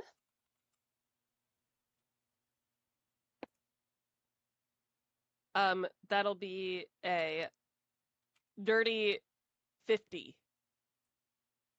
The most dirty 50. That is a critical success. Woo! Your Boom, attempt baby. is successful. Each additional day spent crafting reduces the material needed to complete the item by an amount equal to based on your level +1 and your proficiency in crafting.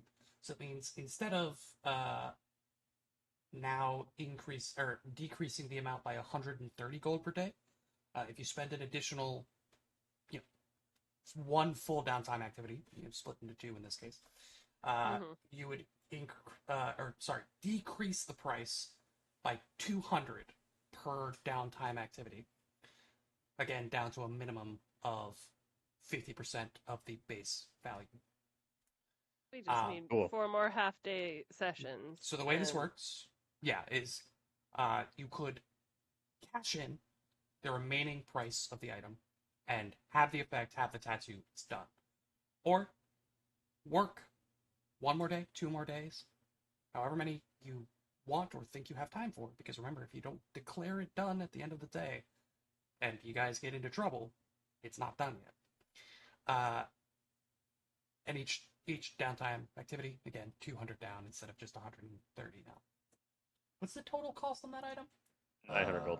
900? So it's 450 at minimum. So I've already paid the 450. Yeah. So now it would be, if you did another day, it'd be 700. If you did another day after that, it'd be 500. And then there would only be a possible third day to drop it by 50 more gold. So I feel like 2 more days is the best we're going to do. Yeah. So like we'll do 4 more half downtime days to get the cost down to 500. And then we'll say it's done. Okay. If we have that much time left. Yeah. Things might get more urgent. So, Yeah, I'm down to just call it at 700 too. I'm down to call it right now if you want, but like, no, Diana's not satisfied yet. There's one Still a lot of detail shading. she wants to add. Yeah. Yeah. All right. Head to bed. Wake up the next day. Any nightly activities or daily preparations that you want to cover before we do another round of research? I don't think so. What were the research point breakdowns? Did we get those? You Again? don't have those specifically. Okay. what? How much points we got from each place? You mean? Yeah, we Yesterday? got 9 total for the day, but yeah. Do you need that information? Would it We make got a it the first day. I difference? was just recording it. If we had it, it doesn't matter Oh, to me okay. personally. If I gave it to you already, then it was Yeah, 2 from we got day everywhere. 1. It was 2 from everywhere except 1 from the Society Lodge.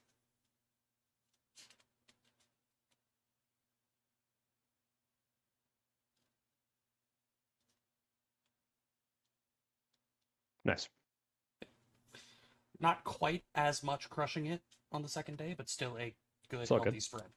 Yeah. Are we making any change-ups for day 3? If Oh, we yeah. haven't hit a peak, I'm good. Anybody want to Oski join is- Twinkle Toes? Yeah, Oski hears about Twinkle Toes. Is like, "Yeah, I think some muscle there may be help. Kashak, what do you He's gonna think? Go to the Well, house there's- plane. There's still a lot of looking around to be doing at the College of Mysteries. And I'm the best at looking around. You are very good at looking, that's true.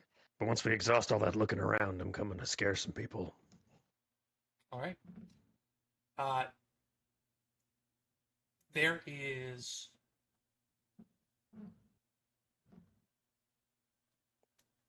like I mentioned, you haven't exhausted any locations. Let's just run it. The only change is that Oski is now going to the House of the Plains. What it sounds like. Arcana Miriam, we've got Ilsetia only. So go ahead and roll that Arcana.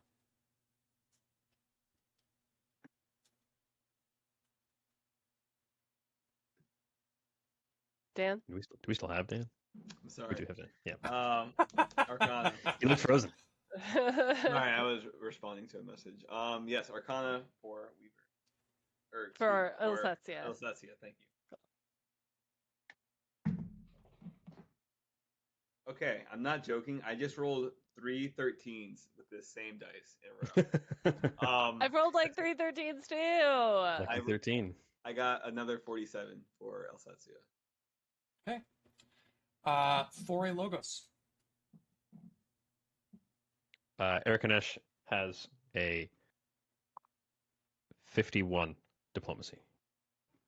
Whoa. Okay, then I feel better about Fearon's bad roll of only a 41 religion. And Oski was the other one there and is no longer there, right? Yes, Correct. College of Mysteries. Kashak has a 42 perception. And Diana has a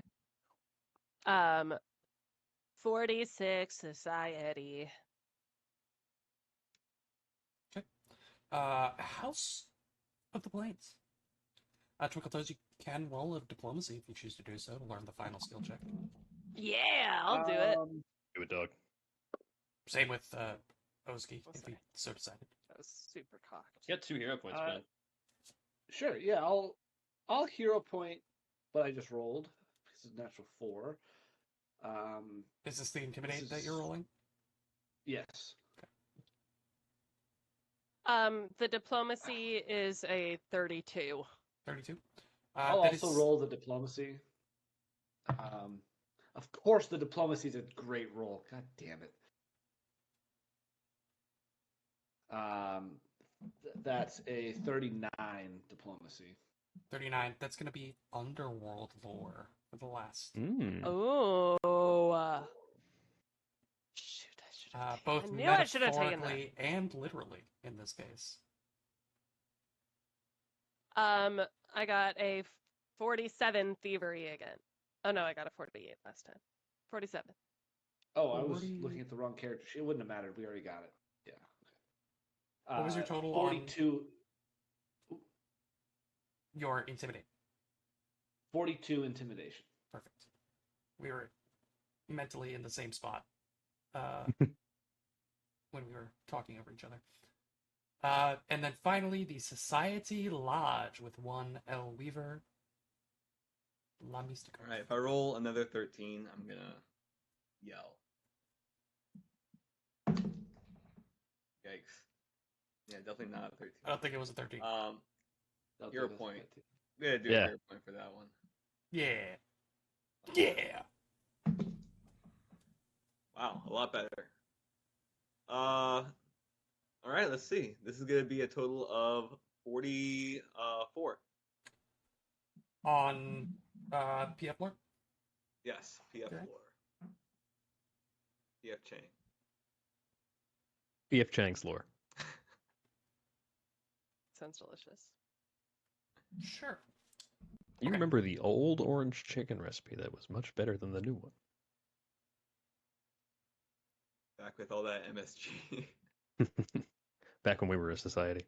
I miss that MSG though. We used I to be mean- a country.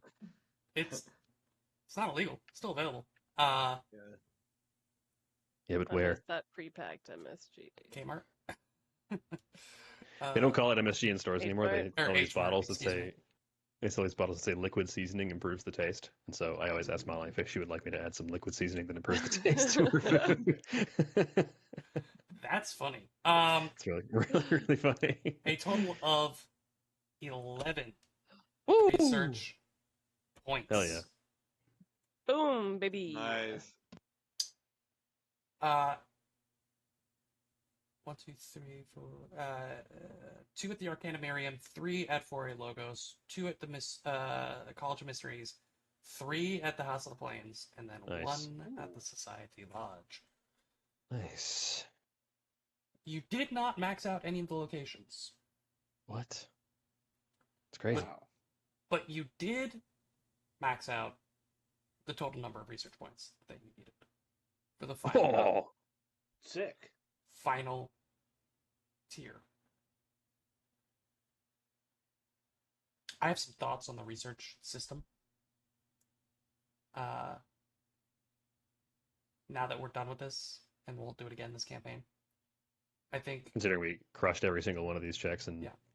it's either too hard or too easy, and there's really no in between, because every character is going to go for the location with their best skill check, and usually DC by level, they have a much higher percent chance to critically succeed on that skill check of their best skill, right? yeah, I mean, you basically let us roll our best skill that we've like we're 19th level. We have a Yeah. huge disparate number of skills points. And so like, either we roll it 3 jack times. up, I Yeah. either jack up the DCs and it's like super hard for everything else, or I leave it the same and you nail it in 3 days when it's estimated to be about a week.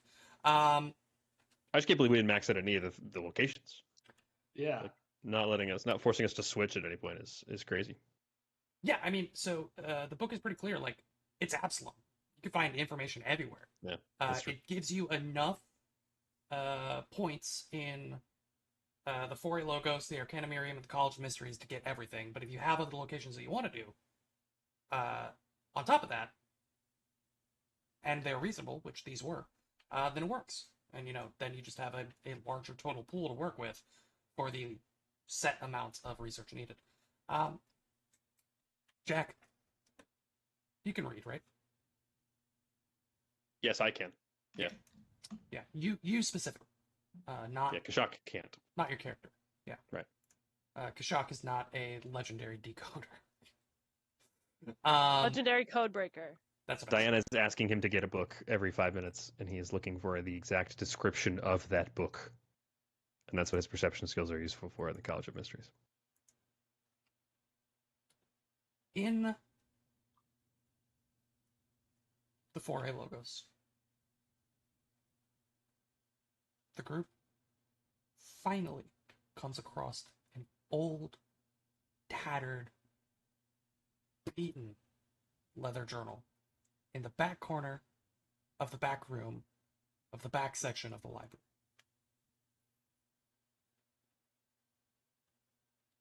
A loose sheath of paper is found. As it is drawn out of the book, it is smooth to the touch, almost fabric-like, a silken sheen, a soft touch. And written upon it, in pearlescent ink, is this flowing script. Who is at the Foray Logos? Fearon is up there. Fearon's there. And Erikanesh. Eric Anesh definitely speaks the language. Firin, do you speak the language? What languages do you speak? Probably not. Do you speak I the speak language I have in my Firion. head, Firin? You speak the language. Common is Lanty, Wild Songs to Surin. I forgot you the most useless collection of languages. Eric Anesh would be able to tell you that this is Yeah. handwritten in Celestial and is of the note itself of extraplanar origin. Jack, would you mind reading for the class? Absolutely. What do you want? You want a dramatic reading? You want it like a clown? You want it like a what do you want? What's my motivation? I want you to read it as if you were a snake. A sneaky snake. I have been spelling Carnass wrong this Same. entire time. I spelling it Car Nass. And as a reminder, Jack, you can scroll Carnass. down. You can scroll down and you'll see it in kind of more plain text. Oh, I've got it pretty big here. So you want sneaky snake? Yeah, why don't you do the first paragraph and then we'll popcorn. Okay, we'll popcorn it. Yeah, it's 4 paragraphs, 4 of Yeah. us. It's kind of perfect. Carnass the Angel Binder was born the unwanted half-angel progeny of the Planetar Avsharoth. This is The my delightful. mistake. an angel in service to the goddess Callistria. The birth proved to be a political misstep on the angel's behalf, and in it and other events ultimately led to Avsharos's fall from grace. Blaming his mortal dalliance and resulting child, the fallen angel dispensed with both child and mother alike, gifting them as mortal curiosities to the noble Ifriti wizard Hamza bin Gamal of the City of Brass. With a keen mind quick to absorb crumbs of arcane knowledge from his master's tomes, Karnas grew up under Gamal in a position of gilded servitude, though without love. His mother was soon sold off to a visiting slaver, never to be seen again. I'm The sorry, loss but of that was his mother. also. I was gonna say I'm sorry, but that was an incredible impersonation of the Sneaky Snake guy. I've been watching Vines since the day I was born. It feels like so. Yeah. Emily Grace, please. I am sorry. I The interrupted. loss of his mother and deprivation of their life in Elysia made Karnas an angry child, perhaps owing partly to his blood relation to a servitor of a goddess of revenge. In time, Karnas's Afriti master grew tired of him and sold him to a trio of night hags of the Coven of the Harvesters of the Cage. Rather than pawning him off into the soul trade and oblivion, the hags saw his innate magical skill and his unique heritage as the child of a fallen celestial, and sold the young wizard to an arguably more unique creature yet. Ciolaeros, twice written. Though erased from the constantly redacted Chronicles of Daemonkind, which favors the current four horsemen, Ciolaeros was once the horseman of pestilence, before willingly abdicating his throne, an action unheard of before or since. Karnas's years in servitude to the exiled archfiend warped his soul beyond comprehension, and his service ended only when the burgeoning archmage set out on his own. Karnas wandered the multiverse in order to seek out the being who had engineered Ciolaeros's rise and eventual fall, and who had likely engineered Karnas's own entry into the daemon service, Tegressin, the Laughing Fiend. Wait,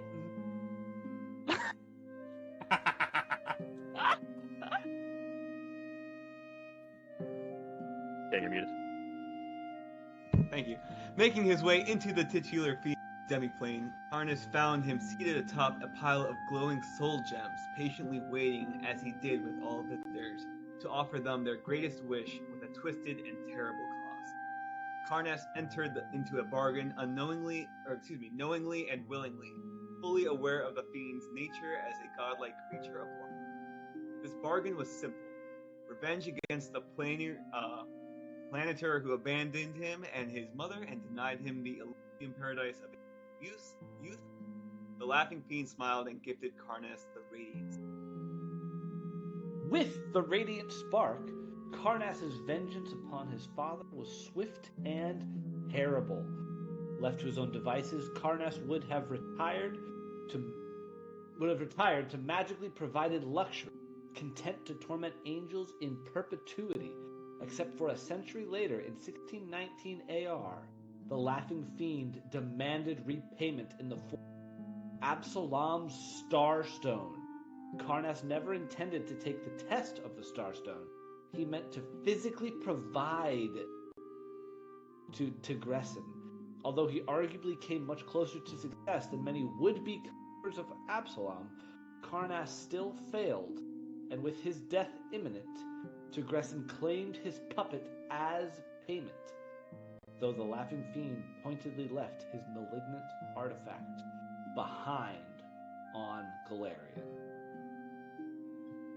And with this, you have confirmation that the Radiant Spark is buried in the tower, ruins below Fort Tempest.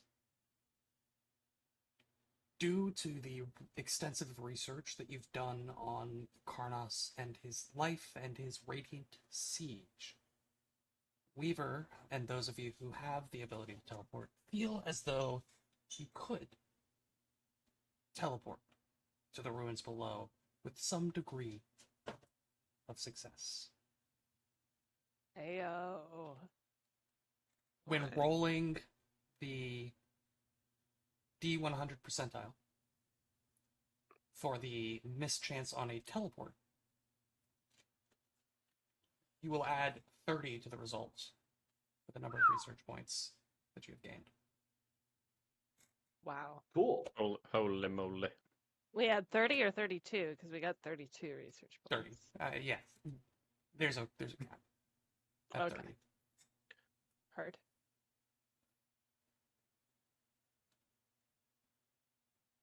Wow. This guy's life sucked. Yeah, I was about to Yeah, say it the really exact same did. thing. He just kept getting sold and sold and sold and sold. And then he sold himself. That's the only thing he knew how And to thought do it'd be a is good sell idea to himself. try to physically get the Starstone. That's worked out so well. I think there's a common trend in the Paizo writers' room, which is that however evil you want to make somebody, you just make their backstory involve more and more sales or transfers to servitude to a demon. Yeah. There's a very Yeah. iconic enemy in the first book of Rise of the Runelords, and her story involves a couple of different unwanted exiles from places, and then falling into the hands of a demon, and then getting corrupted by that demon, and then being given a stupid task that will kill them, and then trying to do it. It's a common thing. Demons are great at getting their souls back by forcing Although their... this was a daemon, not a demon, right? Yes. Yeah. I should be more specific. Yeah, so he was given to an Afridi wizard, and then to a coven of Mhm. night hags, and then to the daemon. No, to Kaeleros, the former horseman, and then to a Who daemon. was it, daemon? Tigressin. Yes. Oh no, yeah, Tigressin was the daemon. Yeah. Okay, how would you guys say that name though? This Cieleros. Cieleros? Kaeleros is also fine. Yeah, I he's a was good gonna job. say I would choose a hard C, so Kaleiros. I think I would do this the hard C too.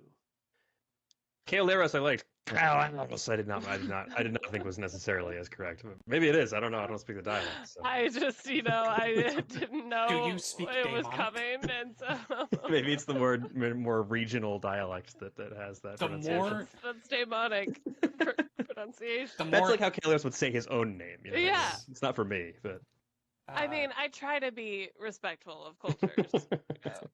the more angry yelling that you can fit into the word while still making it intelligible, the better it's. the that's better it's demon spoken. speak. Yeah. At the end of the third day, this is what you were left with as you reconvene.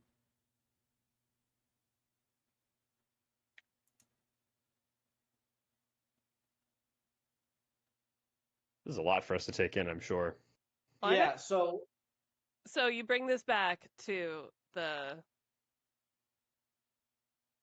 Eric Kanesh To- brings it from the 4A yeah. logos and probably reads it out loud. I don't think that paper is from this plane. Just saying. That looks like extra planar paper if I've ever seen it. Would technically any paper from previous Absalom be extraplanar now, since we're on like demiplane Absalom?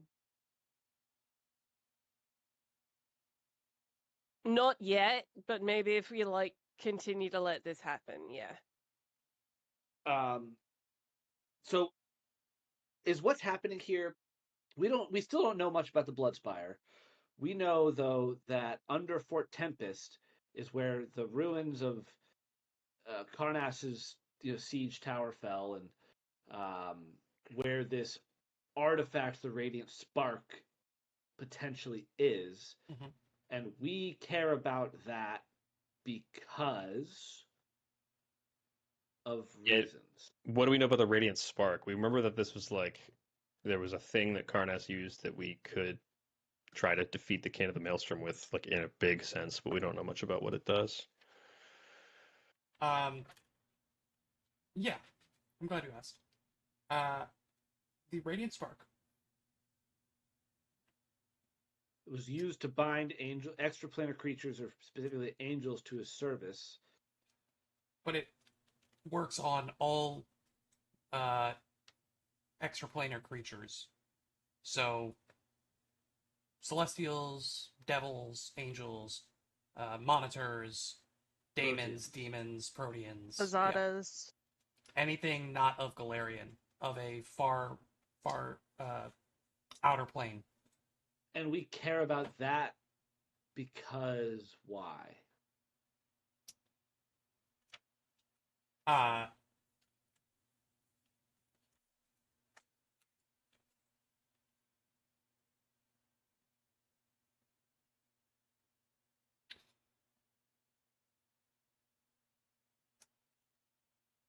Great question.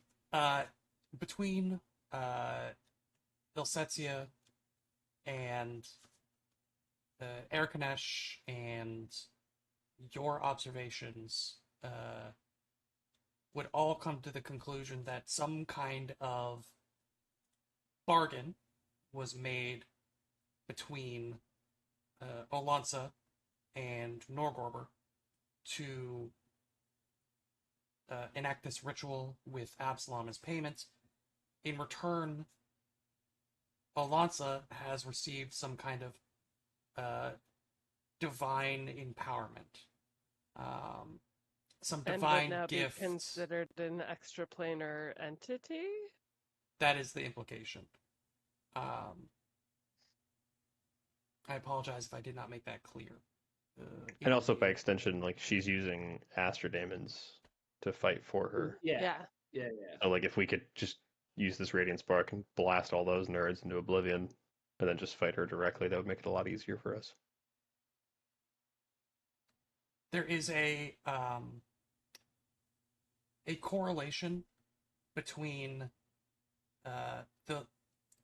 the offering, right, of Absalom, of all the people in Absalom, of all the murders that were done in Norgorber's name, of all the people that were poisoned.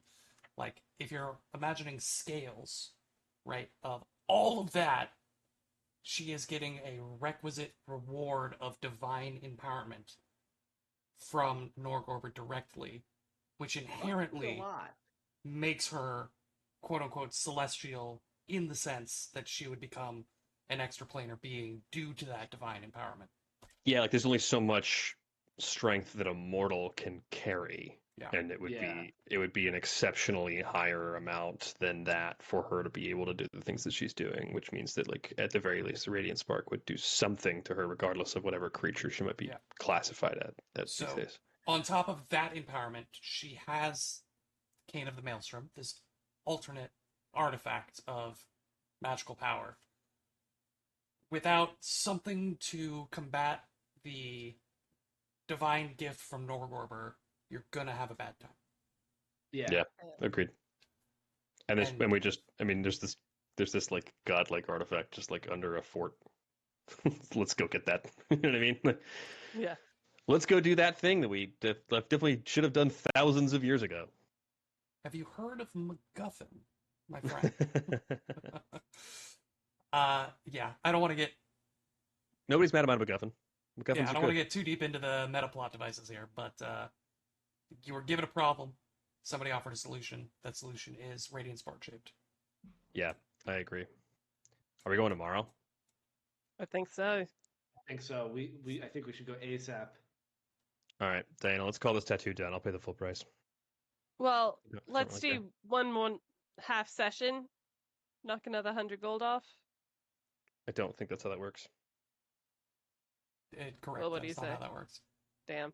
For Okay. each downtime activity spent, you reduce by X amount of gold. If you would like to do 4 hours now and do 4 hours in the morning before going, that's an option. Oh, we could do that. Is it worth Let's do 200 that. gold? It's your decision. Yeah. Everything's worth 200 gold. That's not how gold works. Everything's worth.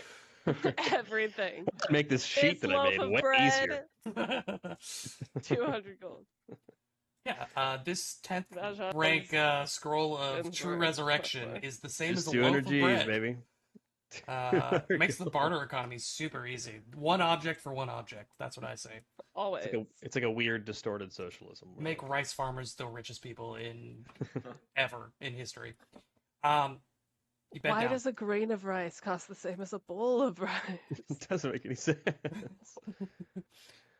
Just for good bookkeeping, if we sell everything or buy everything at this current chart ratio, the only thing that makes sense in my brain is that we all end up with about 284 gold and 9 silver because we put Fearin into like a lifetime's worth of debt by math. So it just makes sense for us to pool all the money together, spend it all in one go, and then distribute it equally again. And that's 284 gold and 9 silver. Done on my sheet. Yep. Yeah, Fearin came into Diana's this over equation. there like, pause off my gold. Okay. Fearin came into this equation with 17,000 gold and spent 24,800 gold, and then we bought 15,000 gold of scrolls. So we put Fearin into just an absolute eternity of debt to every vendor in Absalom. I'm trying to Incredible. figure out how that's Twinkle Toes' fault, but okay. Yeah, right. Yeah, let's kick it. Let's get out of here. You bed down for the night.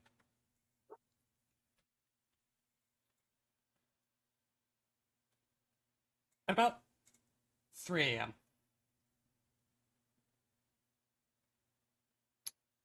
You I'd like everybody to roll a perception check. Hmm. Oh. At what time? About 3 a.m. Fuck, sorry, Kashak. Hero point. Said perception check? Perception check. Okay. I don't know what- decent hero point. I don't know what Eric Hanesh's perception is, but Great I know question. what I rolled. Recognitions for Seppi, Deppy, 29. Plus 29. 35 for Diana, 47 for Twinkle Toes. Also 47 from Fearin and a 42 from Oski. 45 from Kashak, 41 from Eric Hanesh. Weaver? 39 from Elsetia, 46 from Weaver.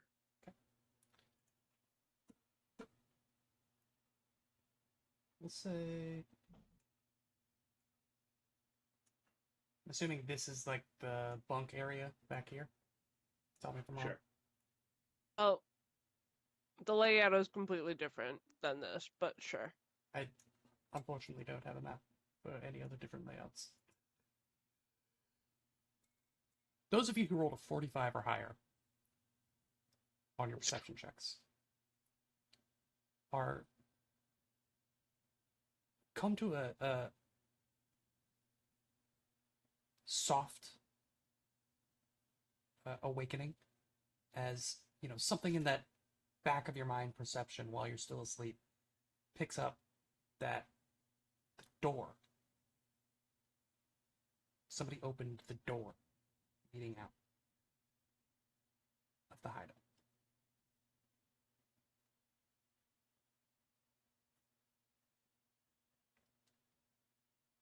I look around to see if anybody's missing. Yeah, Fearin would as well. He'd just get up and like count really quick. Nobody's missing.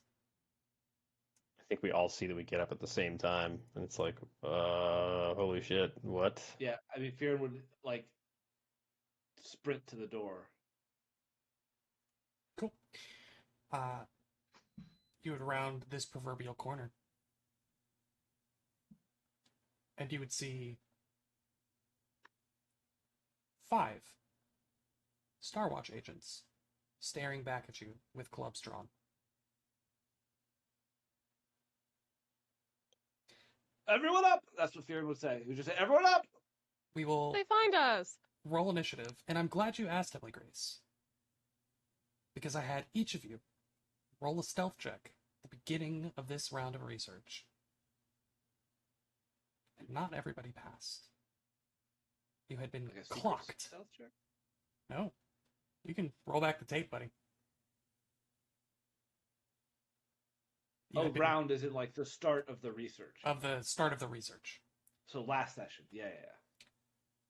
You I all do have some stealth numbers here, and some of them are really bad. you all were clocked and tracked. We will start at the beginning of next session with a little combat. Jack, I owe you a character sheet. We'll get there in a little bit. Thank you all Yay! so much for joining us. We'll find out what happens as the hideout is raided next week.